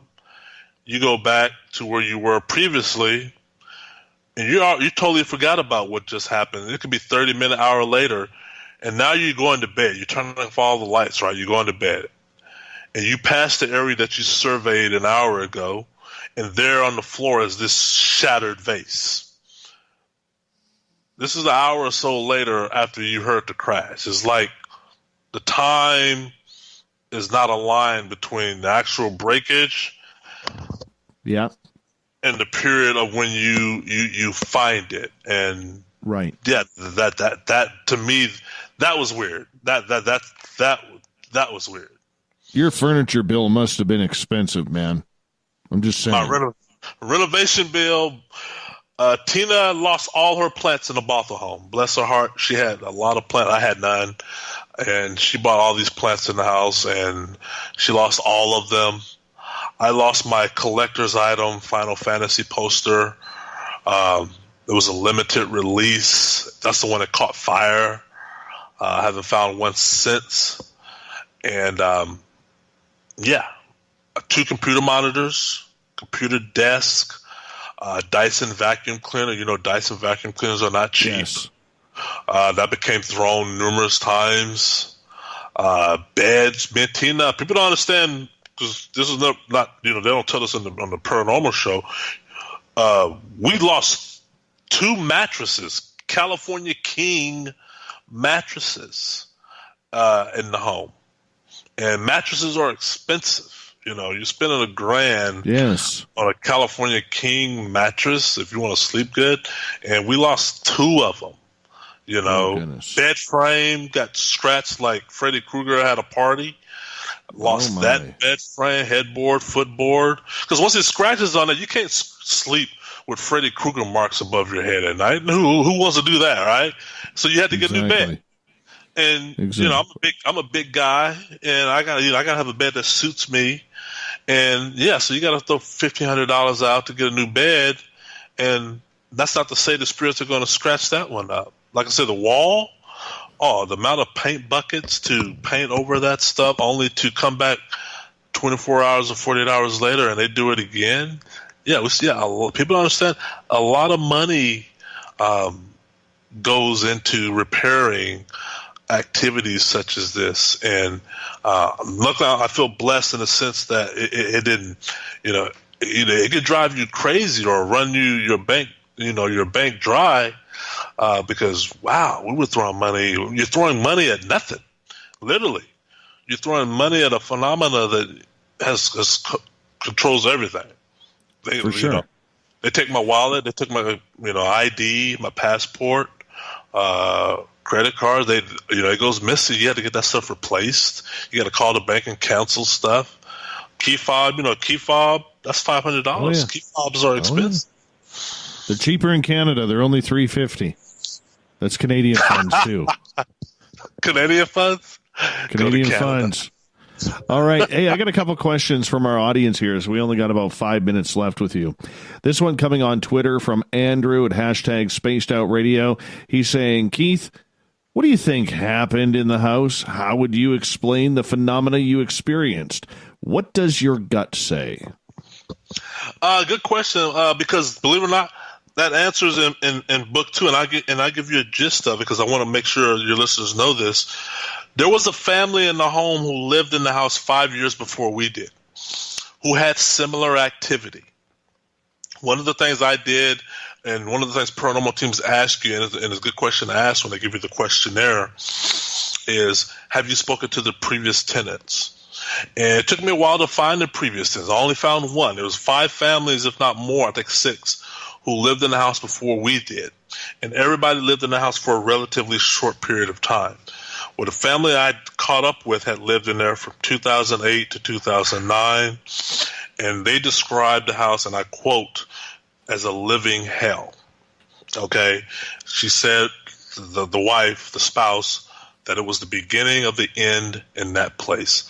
Objects levitated, objects floated, objects crashed.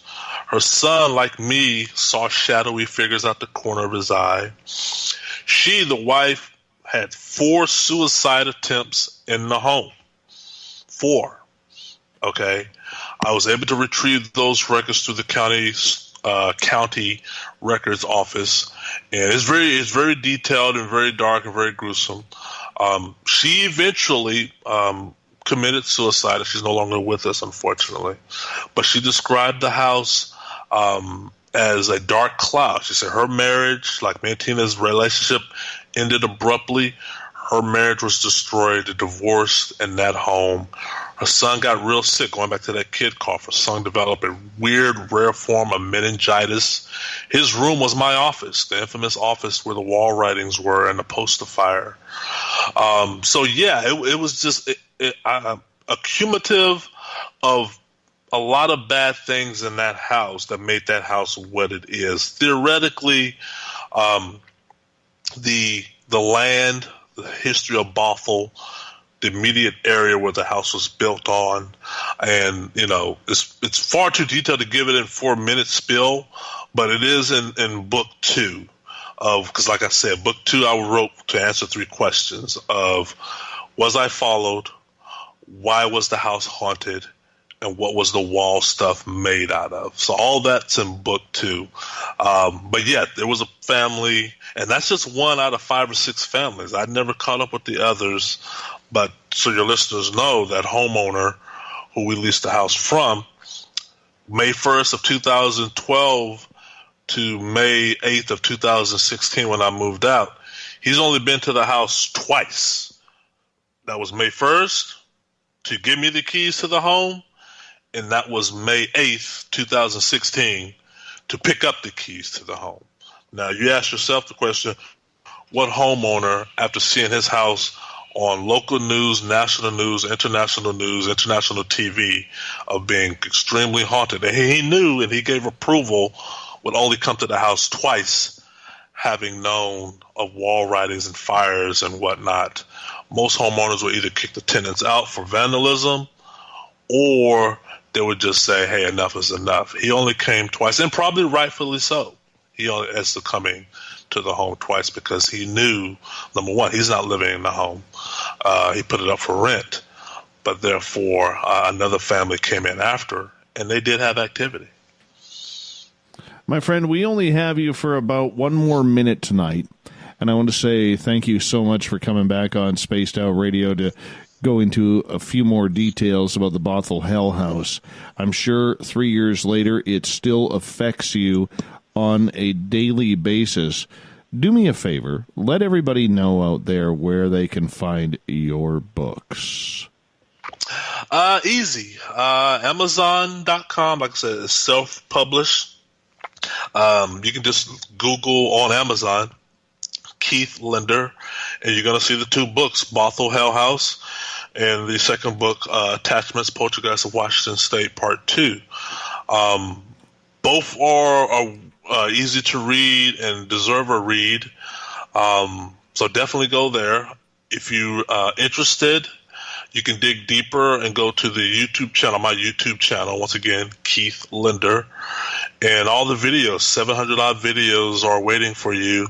A majority of, well, I can say a majority of them, but a percentage of them are inside both books. This is the interactive book. This is the book when you open, especially Kindle, you're going to get to the links and whatnot that takes you to the voices, to the EVPs and stuff. So all that awaits whoever wants to go there.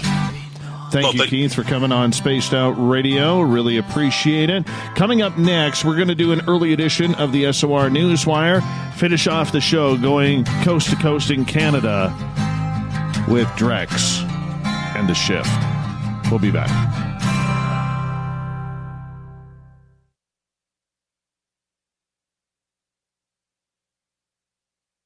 At spacedoutradio.com, we have a little bit of everything for you to stay up late. So while you're there, check out our SOR Newswire, where our team brings you stories of the weird and strange to the WTF from around the globe. News on Bigfoot, UFOs, paranormal, Darwinian-type crime tales. It's the stories that the mainstream media usually won't touch. Well, we got them all on the SOR Newswire, only at spacedoutradio.com. Heading to Vancouver and looking for a night on the town?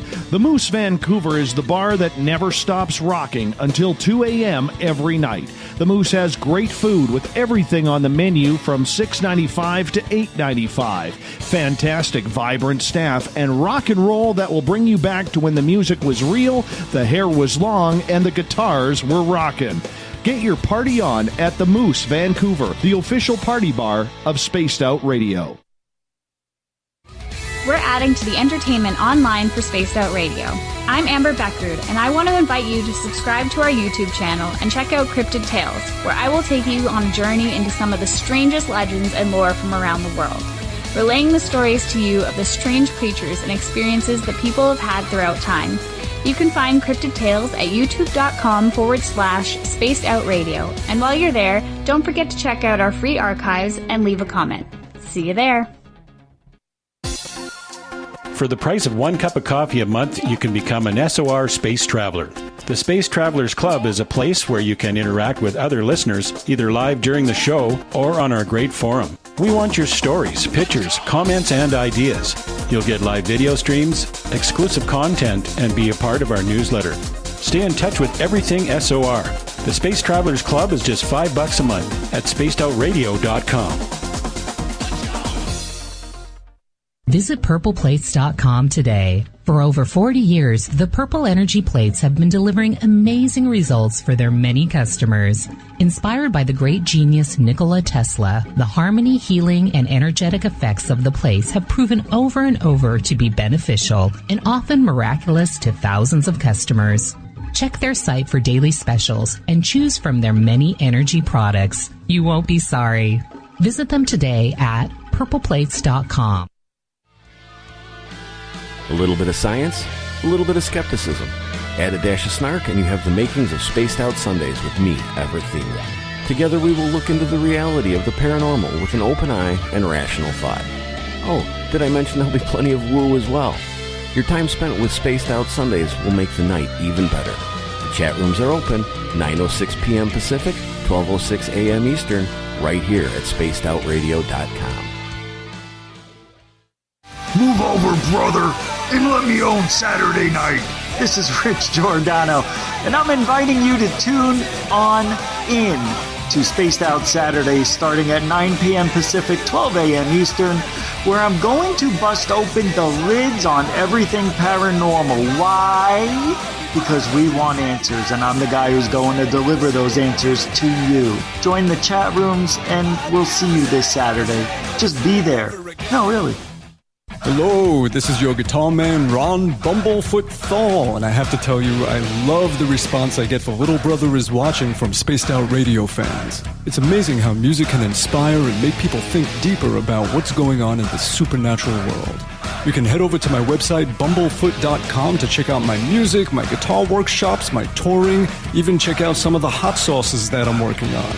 And make sure you keep on listening, because with Spaced Out Radio, you know Little Brother is watching. Every night on Spaced Out Radio, we have places for you to hang out. Hi, this is Carl. Join our SOR Space Travelers group on Facebook for live chat. On Twitter, using hashtag Spaced Out Radio. You can also join us in our Spreaker chat room. Check us out on Instagram at Dave Scott SOR. All of our archives are free on YouTube at Spaced Out Radio. By the way, I'll be watching you at your window until you do. Bye! We all know on Spaced Out Radio we love a good beard and mustache, so why not take care of your facial hair with Mighty Moose Beard Oil? Made in Canada, we're taking care of beards and stashes around the world. We use 100% natural ingredients with our oils and balms to make your whiskers feel silky smooth. Use promo code SOR2019 at MightyMooseBeard.com today.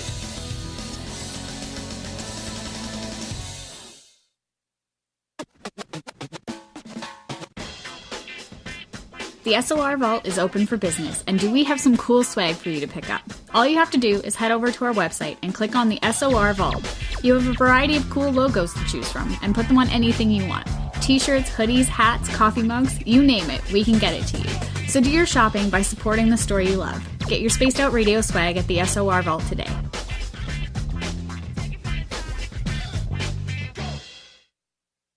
Hey, space travelers, this is John Resig, founder of the CHIVE and CHIVE Charities. If you know anything about our website, you know we like to do things a little differently. We're not some faceless organization collecting money for a nebulous cause. Our donor dollars go directly toward life-improving items. Then we give those items directly to an underdog who needs it most. To become a donor with Spaced Out Radio's official charity, CHIVE Charities, just go to chivecharities.org/donate. So, you love talk radio? Then you'll love TalkStreamLive.com. TalkStream Live is always on, 24/7, with the best streaming talk shows. Find your favorite talkers and discover some new ones. It's free, readily available online or on mobile with any smartphone or tablet. Finding your favorite talk shows all in one place has gotten a whole lot easier. Just go to TalkStreamLive.com. Be sure to download the free apps from Google Play or the iTunes App Store. Looking for a place to advertise at a very reasonable cost? Look no further than Spaced Out Radio. SpacedOutRadio.com has an advertising tab that you can click to check out our daily, weekly, and monthly packages to play on the radio, or our website including social media. From commercial spots to banners, we have it all. Check out our competitive pricing today. A timepiece is a reflection of who you are, and what better way to show off the real you than with an Escape watch. Escape is a lifestyle brand accessorizing your days and nights.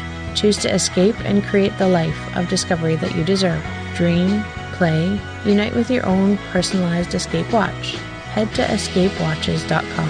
There is no time like the present to enjoy your escape. Use promo code SMF2017 for your 20% discount today. Would you like to connect with us? Head to spacedoutradio.com for all your latest show info. Now, back to Dave Scott and SOR.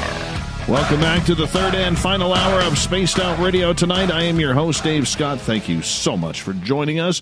We want to say hello to everyone listening in on KZFX 93.7 FM in Ridgecrest, California. Down in New Orleans, UPRN 107.7 FM. WQEE 99.1 FM in Noonan, Georgia. KDNF AM 1560 in Dangerfield, Texas. And we're proud to broadcast on KDUN AM 1030 in Reedsport, Oregon. On the digital side, hi to everyone listening in on Revolution Radio and Kingdom of Nye Radio. Good to have you with us. Don't forget, check out our archives for free at youtube.com/Spaced Out Radio. Just do me the favor, hit that subscribe button. The Desert Clam has set the password for tonight in the SOR Space Travelers Club. Nanocephalus. Nanocephalus is your password. Use it wisely, Space Travelers, as the Clam sets the password each and every night right here on Spaced Out Radio. Our website, spacedoutradio.com, where you can do a little shopping. Get yourself some swag at the SOR Vault. Pick up a new book at We Read the Night. Join the SOR Space Travelers Club for $5 a month. And read up on Captain Shirk's SOR Newswire, which is updated daily. Speaking of the news, we're doing it early tonight because we have a special guest coming on in the next half hour. So let's get to it.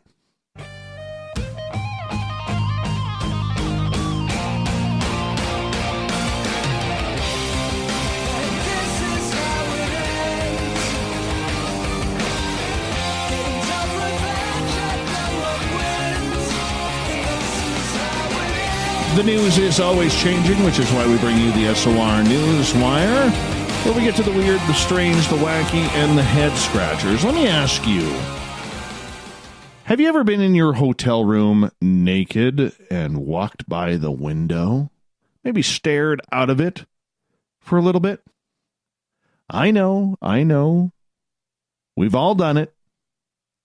Well, the city of Denver has agreed to pay $300,000 to a United Airlines pilot who was arrested on indecent exposure that was later dismissed by a judge.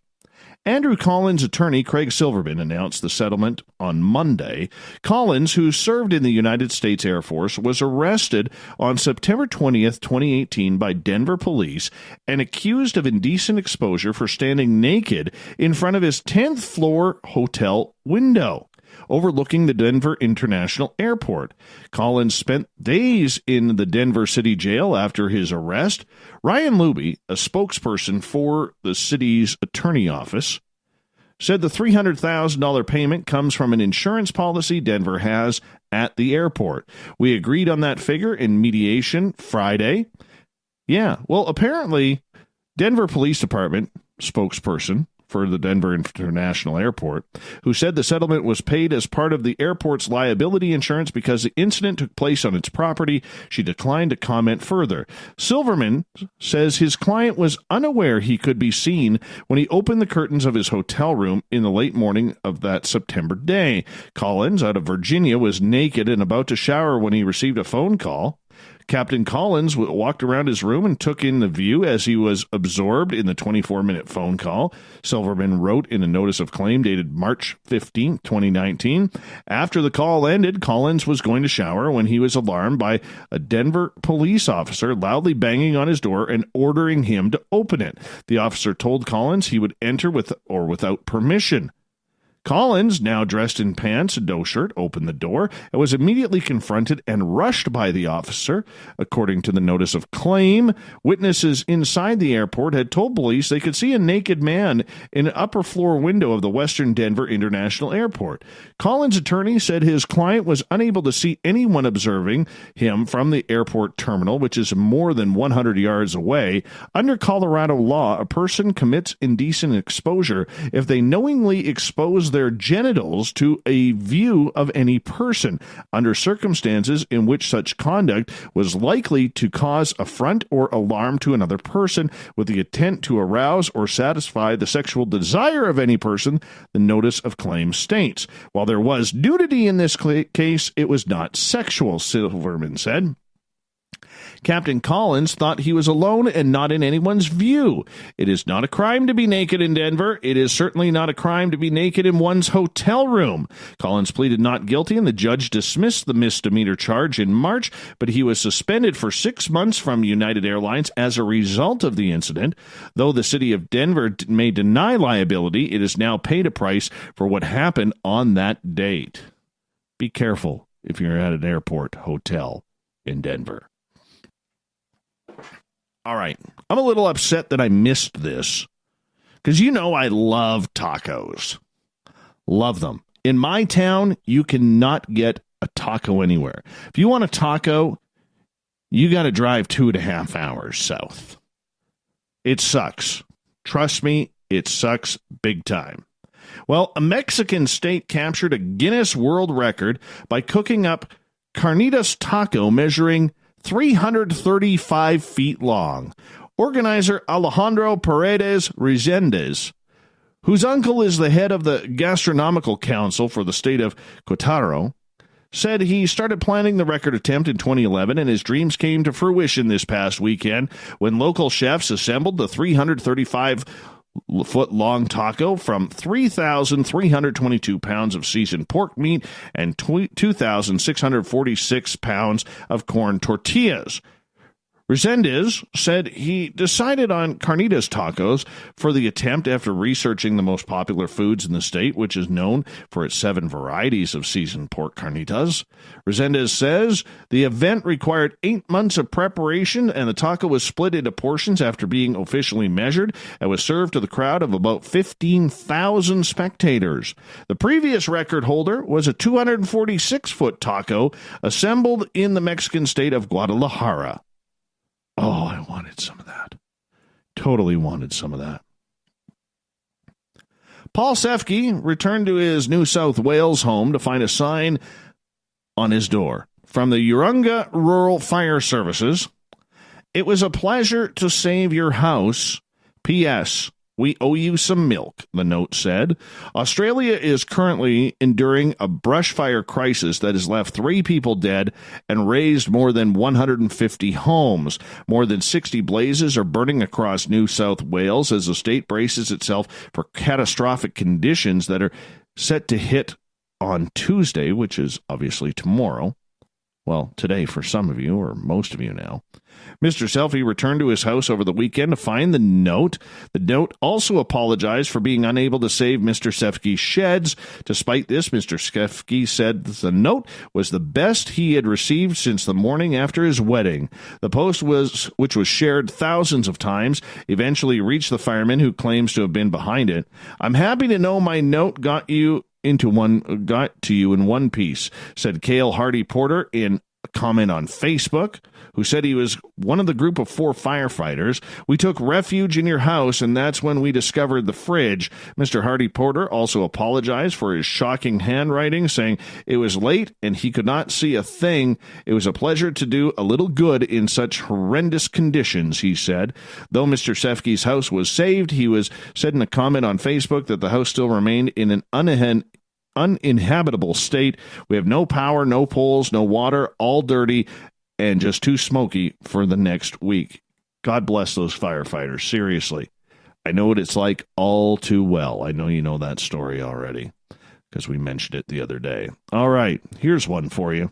A Canadian teacher pushed the test to test the limits of tax laws after losing a court fight, has successfully claimed a canoe trip as a moving expense.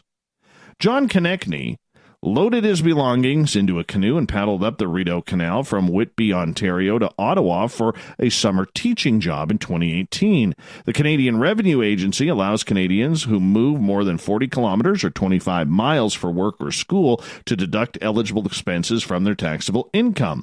Konechny taught in his hometown of Whitby during the regular academic year and for decades made the annual trip to Ottawa by train, plane, or automobile for the July job. But his moving expenses were suddenly rejected by the CRA in 2011. The decision was upheld by the tax court that ruled his Ottawa stays did not constitute a change in ordinary residence, but rather working vacations.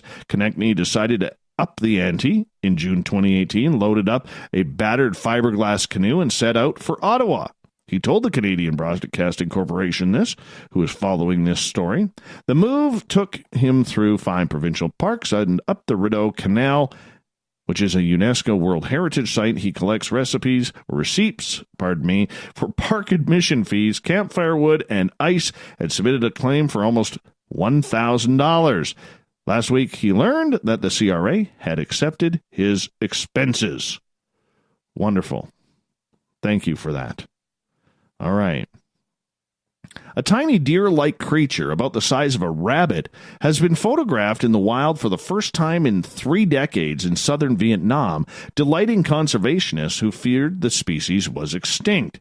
The silverback chevrotain, also called the Vietnamese mouse deer, was last recorded more than 25 years ago when a team of Vietnamese and Russian researchers obtained the dead chevrotain from a hunter.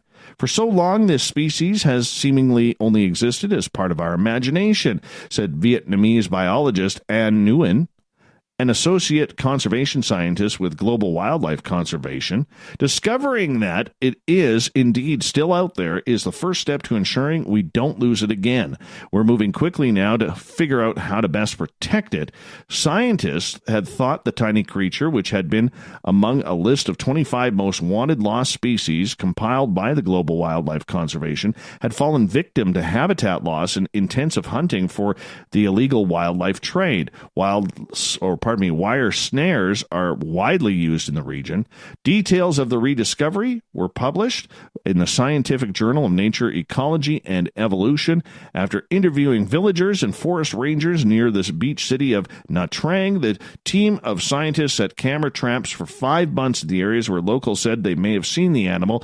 This resulted in 275 photos of the mammal. The team then set up another 29 cameras in the same area, this time recording 18 1,581 photographs of the chevrotain over 5 months. Despite their nickname, chevrotains are neither mice nor deer, but the world's smallest ungulates or hoofed mammals. According to the GWC, they are shy and solitary, appear to walk on the tips of their hooves, and have 2 tiny little fangs. They typically weigh less than 10 pounds. They're cute little things. They really are. Hopefully they can make a comeback. Hopefully. All right, continuing on here. Officials for a Louisiana public school district say a high school was placed on lockdown after a student brandished a stapler mistaken for a gun. St. John the Baptist Parish Public Schools posted on Facebook that East St. John High had been placed on lockdown Monday morning when a student reported a classmate had a weapon.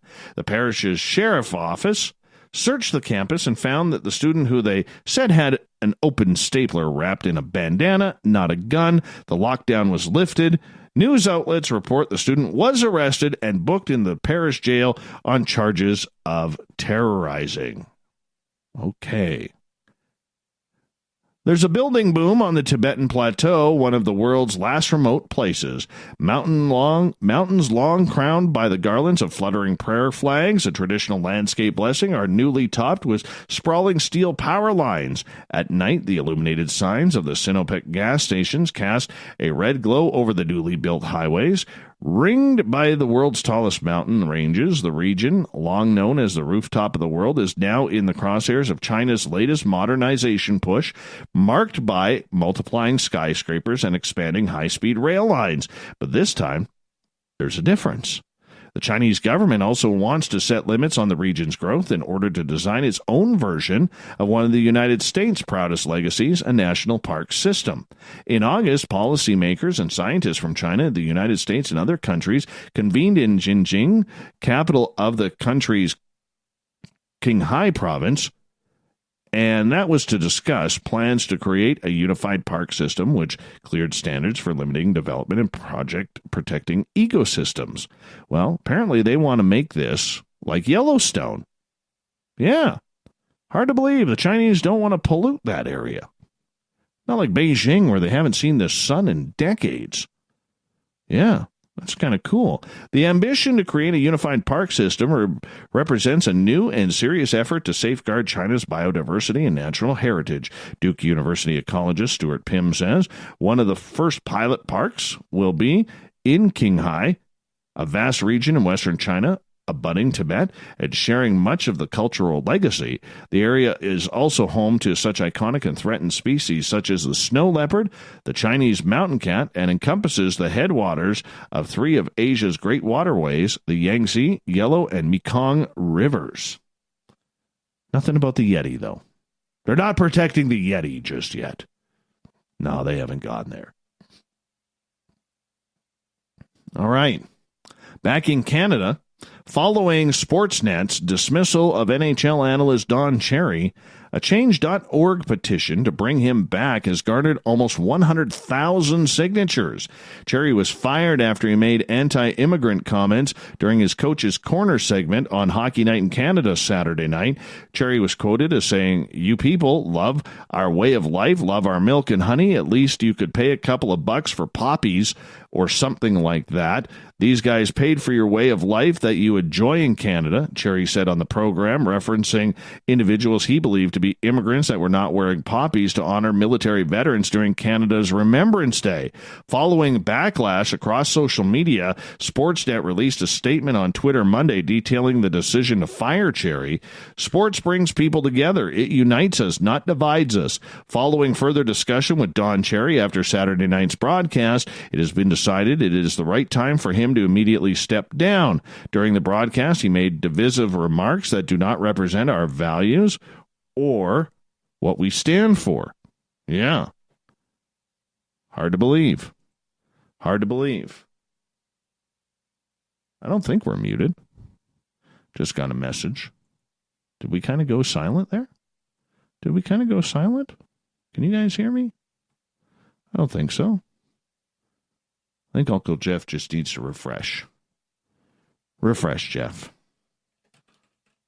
I'm typing him right now. Interrupting the news like that Shame. Shame on Uncle Jeff. Yeah. Anyways, so moving on, despite his dismissal from the network, some people believe that Cherry did not deserve to be fired, including the creator of the petition. Don Cherry is a Canadian icon and symbol of the working class. He may be politically incorrect and may not have been as careful as he should have been with his remarks, but his offense does not warrant firing. Sportsnet and CBC should not cave into a mob of liberals and Twitter activists and should immediately restore Cherry to his job, the petition reads. Fans also use Twitter to express their support for Cherry. After what @Sportsnet did to Don Cherry's long historic career, I will be canceling my Rogers Center ICE account and boycotting them completely. #boycott Rogers, said Twitter user Bowman Keith. Yeah, this is going on. 4 decades of service and terminated in 1 day for speaking the truth. Stand firm. #Don Cherry. Never apologize. Never explain. There are the other side, too. I mean, let's remember. There are a lot of people who are concerned about that. A lot of people concerned. You don't just say that. I know this is kind of a topic we don't really get into, but you just don't say things like that. It's not the first time Cherry's received trouble for comments some consider controversial. In 2013, Cherry said he didn't think women or female reporters should be allowed into male locker rooms. And in 2018, Cherry expressed his unhappiness regarding European-born players being part of the Canadian Hockey League and the National Hockey League. I agree with him on that. I agree with Cherry, not because they're European. Okay? Change the game. Canadians and Americans play hockey rough and tough.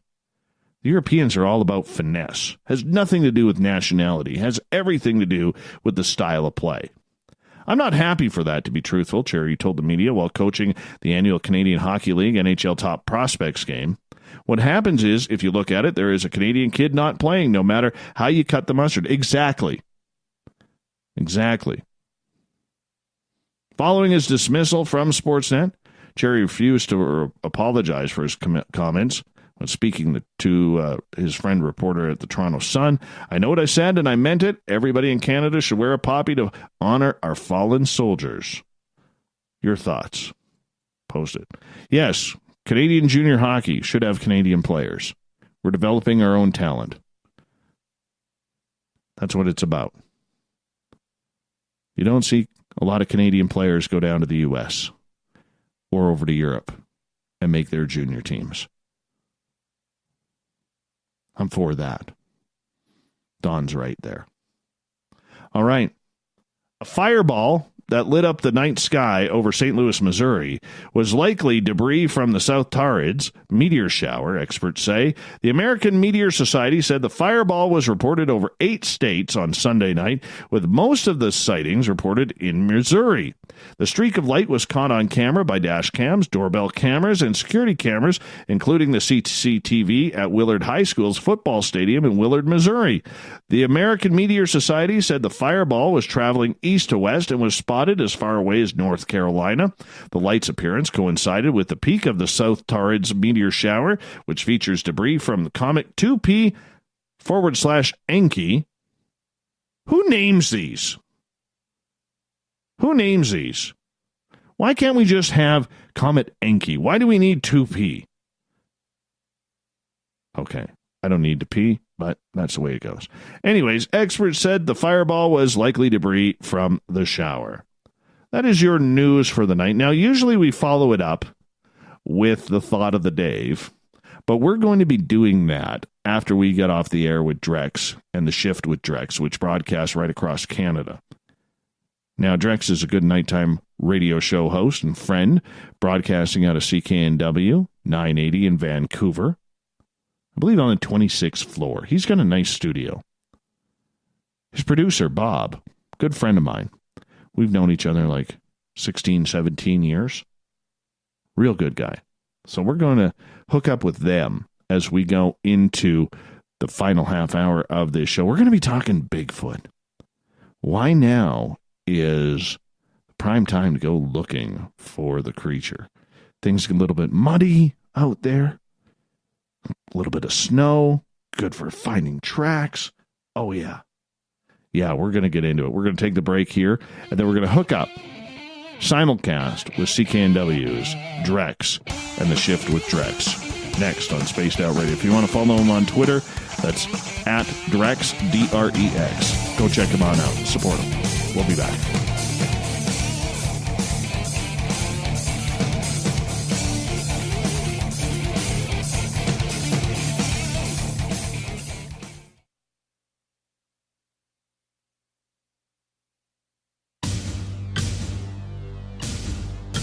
You wanted new SOR gear, and now you can have it. The SOR Vault is fully stocked with t-shirts, hats, hoodies, mugs, and everything in between, with great logos for you to choose from.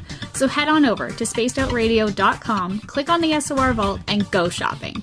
Pricing is quite affordable, and you can look good representing your favorite show. So go to our website and pick up your new SOR wear at the SOR Vault today.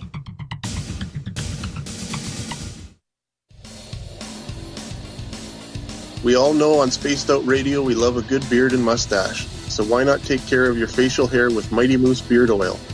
Made in Canada, we're taking care of beards and stashes around the world.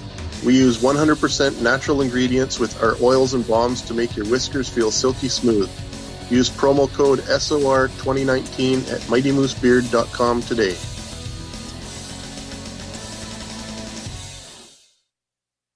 At spacedoutradio.com, we have a little bit of everything for you to stay up late.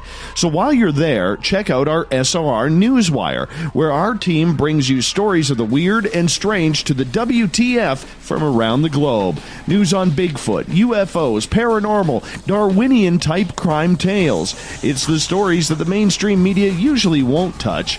Well, we got them all on the SOR Newswire, only at spacedoutradio.com.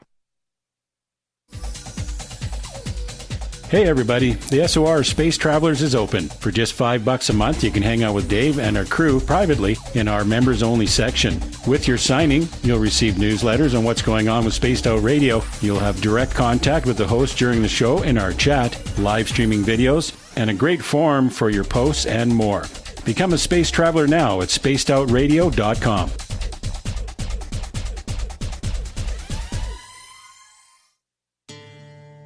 Hey, Spaced Out Radio fans! It's John Resig, founder of the CHIVE and CHIVE Charities.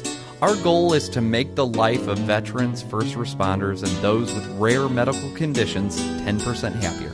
We do this by donating one grant item, ranging from dance to therapy programs to prosthetic limbs, to those who need it most. To contribute to Spaced Out Radio's official charity, head over to chivecharities.org and become a donor today. Hello, this is your guitar man, Ron Bumblefoot Thal, and I have to tell you, I love the response I get for Little Brother is Watching from Spaced Out Radio fans. It's amazing how music can inspire and make people think deeper about what's going on in the supernatural world. You can head over to my website, bumblefoot.com, to check out my music, my guitar workshops, my touring, even check out some of the hot sauces that I'm working on. And make sure you keep on listening, because with Spaced Out Radio, you know Little Brother is watching. Looking for a place to advertise at a very reasonable cost? Look no further than Spaced Out Radio. SpacedOutRadio.com has an advertising tab that you can click to check out our daily, weekly, and monthly packages to play on the radio, or our website including social media. From commercial spots to banners, we have it all. Check out our competitive pricing today. Move over, brother, and let me own Saturday night. This is Rich Giordano, and I'm inviting you to tune on in to Spaced Out Saturdays starting at 9 p.m. Pacific, 12 a.m. Eastern, where I'm going to bust open the lids on everything paranormal. Why? Because we want answers, and I'm the guy who's going to deliver those answers to you. Join the chat rooms, and we'll see you this Saturday. Just be there. No, really. A little bit of science, a little bit of skepticism. Add a dash of snark and you have the makings of Spaced Out Sundays with me, Everett Thieme. Together we will look into the reality of the paranormal with an open eye and rational thought. Oh, did I mention there'll be plenty of woo as well? Your time spent with Spaced Out Sundays will make the night even better. The chat rooms are open, 9:06 p.m. Pacific, 12:06 a.m. Eastern, right here at spacedoutradio.com. We're adding to the entertainment online for Spaced Out Radio. I'm Amber Beckrud, and I want to invite you to subscribe to our YouTube channel and check out Cryptid Tales, where I will take you on a journey into some of the strangest legends and lore from around the world, relaying the stories to you of the strange creatures and experiences that people have had throughout time. You can find Cryptid Tales at youtube.com/Spaced Out Radio. And while you're there, don't forget to check out our free archives and leave a comment. See you there. Every night on Spaced Out Radio, we have places for you to hang out. Hi, this is Carl. Join our SOR Space Travelers group on Facebook for live chat. On Twitter, using hashtag Spaced Out Radio. You can also join us in our Spreaker chat room. Check us out on Instagram at Dave Scott SOR. All of our archives are free on YouTube at Spaced Out Radio. By the way, I'll be watching you at your window until you do. Bye! So, you love talk radio? Then you'll love TalkStreamLive.com. TalkStream Live is always on, 24/7, with the best streaming talk shows. Find your favorite talkers and discover some new ones. It's free, readily available online or on mobile with any smartphone or tablet. Finding your favorite talk shows all in one place has gotten a whole lot easier. Just go to TalkStreamLive.com. Be sure to download the free apps from Google Play or the iTunes App Store. Heading to Vancouver and looking for a night on the town? The Moose Vancouver is the bar that never stops rocking until 2 a.m. every night. The Moose has great food with everything on the menu from $6.95 to $8.95. Fantastic, vibrant staff and rock and roll that will bring you back to when the music was real, the hair was long, and the guitars were rocking. Get your party on at the Moose Vancouver, the official party bar of Spaced Out Radio.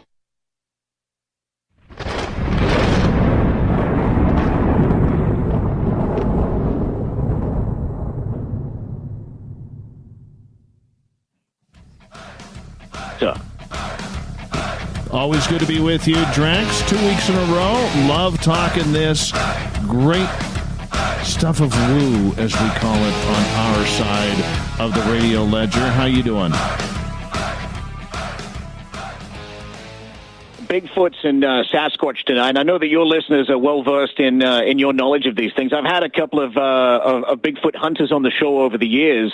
One guy from Edmonton, I cannot remember his name for the life of me, but he spent a lot of time in California trying to convince the Californian government that Bigfoots are real and they do indeed exist. So it's fascinating because I've kind of fall on the skeptic side of this sort of stuff, wondering whether it's just an urban legend. But there are, as your listeners would know, people who are 100% all in believe that these creatures exist out there, and we can go find them. Well, the legend goes a long ways in British Columbia history, from the old stories of Albert Ostman being kidnapped by a Sasquatch back in the 1920s up way north of Sechelt while he was prospecting, and he was gone for 7 days. That is a scary story. Then you have all of the legends around Harrison Hot Springs in that area. British Columbia and any forested area is so packed. I don't think 90% of the citizens here in British Columbia or in Canada know how dense the forests and the mountain ranges really are, where something as mystical as Sasquatch could be living in the forest right now, doing his thing. Who knows? Maybe sitting around telling their kids campfire stories about these weird humans that are running around. You never know. Little Feet. I think there was a movie. Now, Matt and his fiancée, girlfriend, Jen, like to go to Harrison Hot Springs for little couple breaks and watch Ellen on TV. Tell me what goes on at Harrison Hot Springs. What's going on there? What's happened over the years? Well, there have been many, many sightings. In fact, I believe it was in the 1930s, the Chehalis First Nation there actually had one of their ladies kidnapped by a Sasquatch, and the warriors went and found her in a cave a few months later. And the legend goes that she actually lost her native tongue and was speaking a Sasquatch language that was not understandable by the Chehalis First Nation warriors. They kidnapped her back, basically carried her over her shoulder down the mountain, threw her in a canoe, started going down the Chehalis River, which it leads into the Harrison River, and they were followed by this Sasquatch, and this Sasquatch allegedly terrorized the village for days before finally giving up. That is why, if you go along the Chehalis First Nation and many others, they will tell their children, and especially their ladies, do not go out after dusk alone, because Sasquatch just may take you. So are these stories that are in First Nation folklore as well for some people? Oh, yes. Oh, yeah. Wow. They are all over. They are all over. In fact, up where I live in the Caribou, I was talking to a member of the Canham Lake First Nations, and this is where it gets a little weird. I asked him one day, I said, what's happening with all the Sasquatch around there?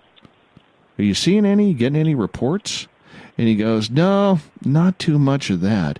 He goes, I just wish them damn star people would leave our people alone for once. Because I guess they have a lot of aliens, man. Aliens. Oh, wow. Okay. Yeah. Really? Wow. Yes. Okay. I would not BS your audience. I see. That's the thing. I've never heard of aliens referred to as star people before. That makes total sense. Here's a question for you. Yes. Right across the world, there are different creatures that pop up in urban legend and stories of myth. Right across the Bigfoot here in Canada, Sasquatch in the Pacific Northwest. You've got Chupacabra down in South America. Bunyips and Yowies back home on the Prisoner Island in Australia. How often are people actually reporting sightings of these beings?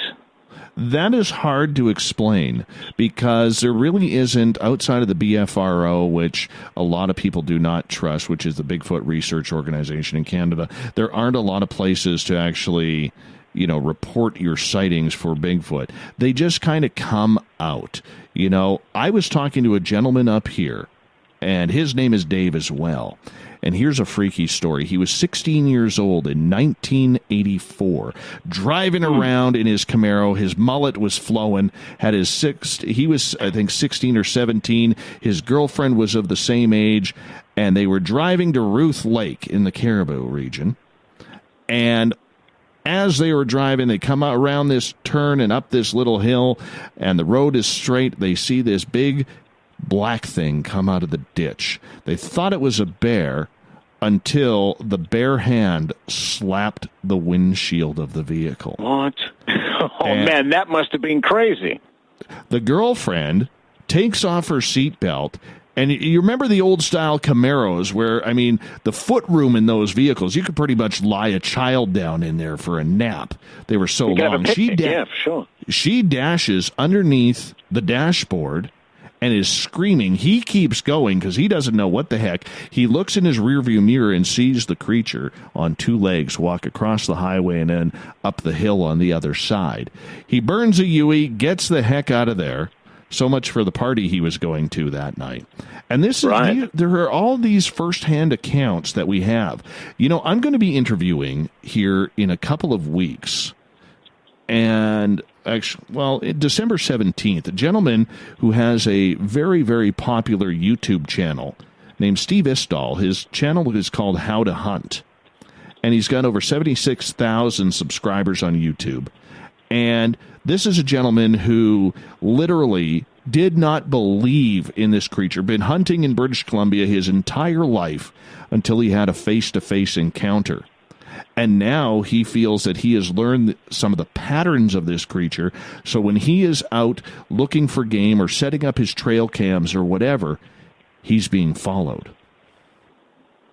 That must be so creepy, because there's a lot of people that live and work in the Canadian backcountry, and that's their livelihood. So that must be kind of creepy when you're trying to do what you do, and you feel like you're being followed all the time. Well, here's the conspiracy side of this, okay? As many people know who follow British Columbia, the logging industry is very, very prominent for economic development in this province. And even though it's in a little bit of trouble right now with the way things are going economically and financially, and we've seen a lot of mills close down, people are still out in the forest logging. And I have talked to a number of loggers up here who have been informed by their bosses that you know nothing, you see nothing, you hear nothing. because they are going into remote places. Like, the easy answer for a lot of this is, well, there's some guy running around with Bigfoot cutouts of plywood and maybe, carve out a few lines so it looks like there's veins or lines going through the feet like most footprints have. But when you get out of the city and you get into the wilderness where you step 100 feet into the forest and you don't know which direction you're in, and trust me, I've had it happen, it is scary. All right? You don't know what is watching you. And these remote areas where these gentlemen are going logging, they've created their own roads in. They have, created areas where people have not walked because that's where they are going to be logging. And all of a sudden their equipment starts getting bashed by boulders or equipment tipped over. It is very weird and very strange. Now, the problem that the loggers have, and this is where the conspiracy comes in, gentlemen, the problem that the loggers have is if they go and report this to the British Columbia government or the Canadian government, and that area gets shut down, much like what happened, you can't log it. It happened in the state of Oregon when they found a very near extinct owl a number of years ago. They had to shut down an entire logging area, and you're talking, you get a logging cut, that could be worth as much as $1 million. That's your year. That's your livelihood. That's your crew's livelihood.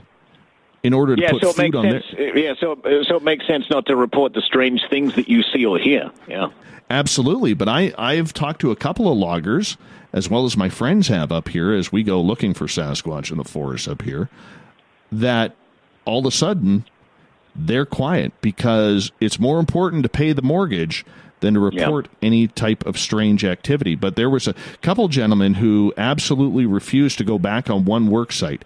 They were so scared up here. What happened to them? Their equipment kept on being tampered with. We're talking 18, 19-inch footprints surrounding all their big, heavy equipment, heavy barrels of fuel dumped over that the average person just couldn't dump over. And you got to realize these areas, they're so remote. Okay, it's not like driving Vancouver to North Vancouver to go into the bushes of the mountains right there in the coastal range. It's not like that whatsoever. All right? The populace is not there for this. There aren't people saying, let's go get these loggers, let's freak them out. That doesn't happen up here. And the stories are there. You just have to ask the questions. Yeah. How often are you, because you broadcast up there, but you broadcast right around the world. How often are you, when you start talking about this, how often are you getting callers from British Columbia or even in Canada saying, dude, I got a story to tell you? I would say, well, we don't take the callers on our show because we get a few weirdos who listen to us. I'm not going to lie. So we don't really radio. Yeah, exactly. No offense to my fellow weirdos and lovers of the woo who tune on in, but nonetheless, we take a lot of questions. I will get comments a couple times a week from people across Canada saying, I have nobody to talk to. Do you mind if I send you this message? It happens. People are scared. They don't know where to report it. They don't know what to do about it. And with Sasquatch being this time of year where it's muddy, it's snowy, it's the perfect time that if you have a little bit of wilderness experience, always be safe, but it's a perfect time to go find a deer trail. Make sure you wear bright colors so you're not shot by any hunters, and see what you can find. Wow, it's fascinating. How many times have you gone hunting for Bigfoot or Sasquatch? Number of times every year. I actually, here's a weird story for you. A couple years ago, I was speaking at a conference in Washington State. My buddy calls me up. He's driving a logging road, gets out to go to the bathroom, looks down, and there's an 18-inch print right beside him. So I get back home a few days later. We go look at the print, and we start wandering around the area to see if we can find any more. We go into the forest, and we find a 14.5-inch print, about 150 feet away, deep into the forest. And so I actually have a Sasquatch gifting site at that area, just waiting to see if something happens and something goes on. Now, so what do you leave there? What's in the package? Well, I've asked a number of cryptid people who do this way more than me, and so apparently you have to leave things with bright colors. So I went to the dollar store and bought some bright colored rocks. I've got Hot Wheels out there. I've got some Christmas ornaments, and I just leave them. And I don't touch that space. I don't do anything. I go back there every now and again, and so far, I got nothing. No, nothing's been disturbed. Nothing's been taken. It's just all there. It's still all there. I'm waiting. Wow. I'm hopeful. I think they're reverse testing you. It's reverse psychology. They're like, we saw that Dave guy put that there, so we're not going to touch it because we want to kind of screw him up. Man, that's fascinating. And now's the time of year, right, that people can get out if they're in the backcountry or whatever. Look out for those big footprints, huh? Well, see, everybody usually goes out in the summertime, okay, where there's lots of bugs. You're ATVing, you're camping, you're out fishing or doing whatever. But now is the best time because if you're out in the wilderness, it's muddy, it's wet, it's snowy in the higher elevations, which means it's easier to track any sort of animal or Sasquatch out there. And if you are doing that and you do get some wetness on the ground, carry a can of hairspray, spray it down, make sure that it holds the print, and then you can cast it right there. Now, I have never casted a print because I'm waiting for a good one to find, but we're always ready because you never know what is actually going to come out of the forests of British Columbia. Just incredible. Dave Scott from Spaced Out Radio with us tonight. Thanks for having us on your show, and thanks for telling our listeners about Bigfoot. If you want to find out more about Dave's show, go to spacedoutradio.com. You can find all the different interviews he's done there, listen live as well. Dave, thanks so much, man. We'll chat again next week. Always a pleasure, my friend. We'll talk very soon. Good night. Dave Scott from... And there you have the Shift with Drex right across Canada talking a little bit of Bigfoot. Love them. Love them. Hey, guess what? We still got time for the thought of the day. What do you say we get to it?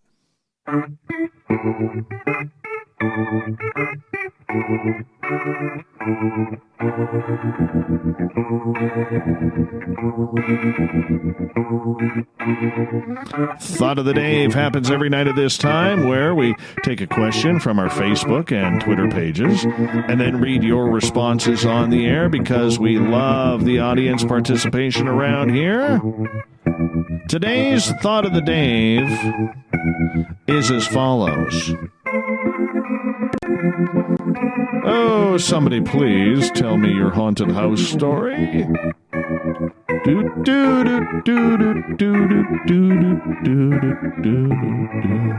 I got to say something before I move on here. Drex there, who works out of Vancouver, the Shift with Drex. Follow him on Twitter at Drex, D-R-E-X. All right. Here's a guy who for months has been kind of following what we do. He added me on Twitter a couple of years ago.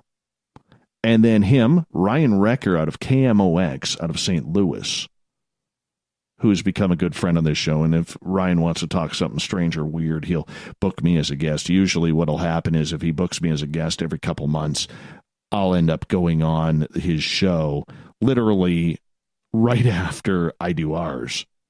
So I'll get off the air here, and then at like 12:03 Pacific or 3:03 Eastern or 2:03 his time, I'll hop on the air live with him and we'll talk something weird, strange, or whatever it may be. Anyways, Drex is like, you know what? Because all of our affiliates are in the United States. And Drex is like, this is a shame that Spaced Out Radio isn't being broadcast across Canada. So what he's actually done is he said, screw it. And he's, as of last week, started bringing us on as a guest Tuesday night at 11:36 and 30 seconds. And we will be kind of simulcasting that for a while. So you guys get to know him. He gets to know us. His audience gets to know us. And it's kind of cool because I've already seen an influx in our followers on Twitter and Instagram at Dave Scott, SOR, at Spaced Out Radio. So it's kind of cool to see how he's just become a fan of the show. Even though he's on air the same time we are, he's going back to listen to our archives on YouTube or on iTunes or Google Play and checking it out. So I thank him for that. All right, thought of the day. Let's get to it. Tell me your haunted house story, please. Sparky. I've written before that I lived in a very active house for years where my annoying buddy, the shadow spider, lived in my bedroom. One late afternoon, I came home, entered the house, but I felt I had to leave the house. I did not know where to go. I drove around and ended up going to the bowling alley that I had not been in for a number of years. I walked in, and there was my daughter. The same thing happened to her. She had gone home, and after entering, she felt she had to leave the house. Pretty weird that we both had the same experience at the house and ended up at the bowling alley that neither of us had been to for some years. Or was it? Gail. Oh, ordinary things, knocking on second-story outside walls, being pushed over as I walk from one spot to another, but mostly my things going missing and then reappearing right in front of me. It's just gotten to the point I must wear my glasses at all times, or they are gone. Just common, ordinary stuff. Gabe. I will tell you about my childhood house, very active place. We experienced weather that nobody else experienced. UFOs, got abducted in that place, got at least 4 to 6 months missing time. Electric meter ran backwards one really cold day. My dad brought it in to someone. They said it was impossible. So, Dave, just a wonderful childhood, and I didn't even mention every experience. Jim gets the final word. There's not enough room here. I was raised from age 2 to 15 in 2 very haunted houses. One day, hopefully, we'll have enough time, Jim, to hear your story. All right. Big thanks to Drex for bringing us on the shift with Drex tonight on CKNW across Canada on the Chorus Radio Network. Big thank you to Keith Linder for coming on in to tell us about the Bothell Hell House. And, of course, everybody taking part in the Thought of the Dave on Facebook and Twitter. We will do it all again tomorrow. I look forward to reading your responses, along with Captain Shirk's SOR Newswire. What a great choice of news, Captain. You did well tonight. You did very, very well. God, this was a fast show. I'm still wide awake here. I am wired right now. A lot of fun. You guys make it a lot of fun. By the way, on Twitter at #SpacedOutRadio, fantastic snark tonight. Fantastic snark. Thank you so much for having a good time with me tonight. We got Mr. Ron Bumblefoot THAL rocking in the background with Little Brother is Watching. Bumblefoot is the official music of Spaced Out Radio, rocking us in and out of every single show. Get your horns up for the guitar god himself. Special thanks to everybody listening in at home, at work, in your cars, in our chat rooms on Facebook, Spreaker, Twitter at #SpacedOutRadio, LGAB, Revolution Radio, and of course, everybody in the SOR Space Travelers Club on our website.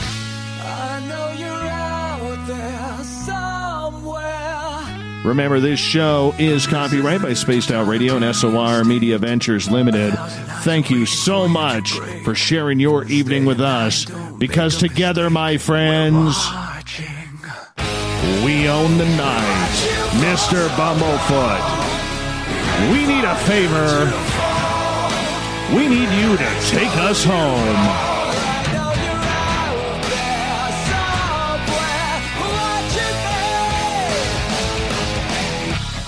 Have a good night, everybody. Reality Paranormal, Chris Cogswell, William Poland. 9:06 Pacific, 12:06 a.m. Eastern. Right here at spacedoutradio.com and all of our lovely affiliates. See you tomorrow night. Good night.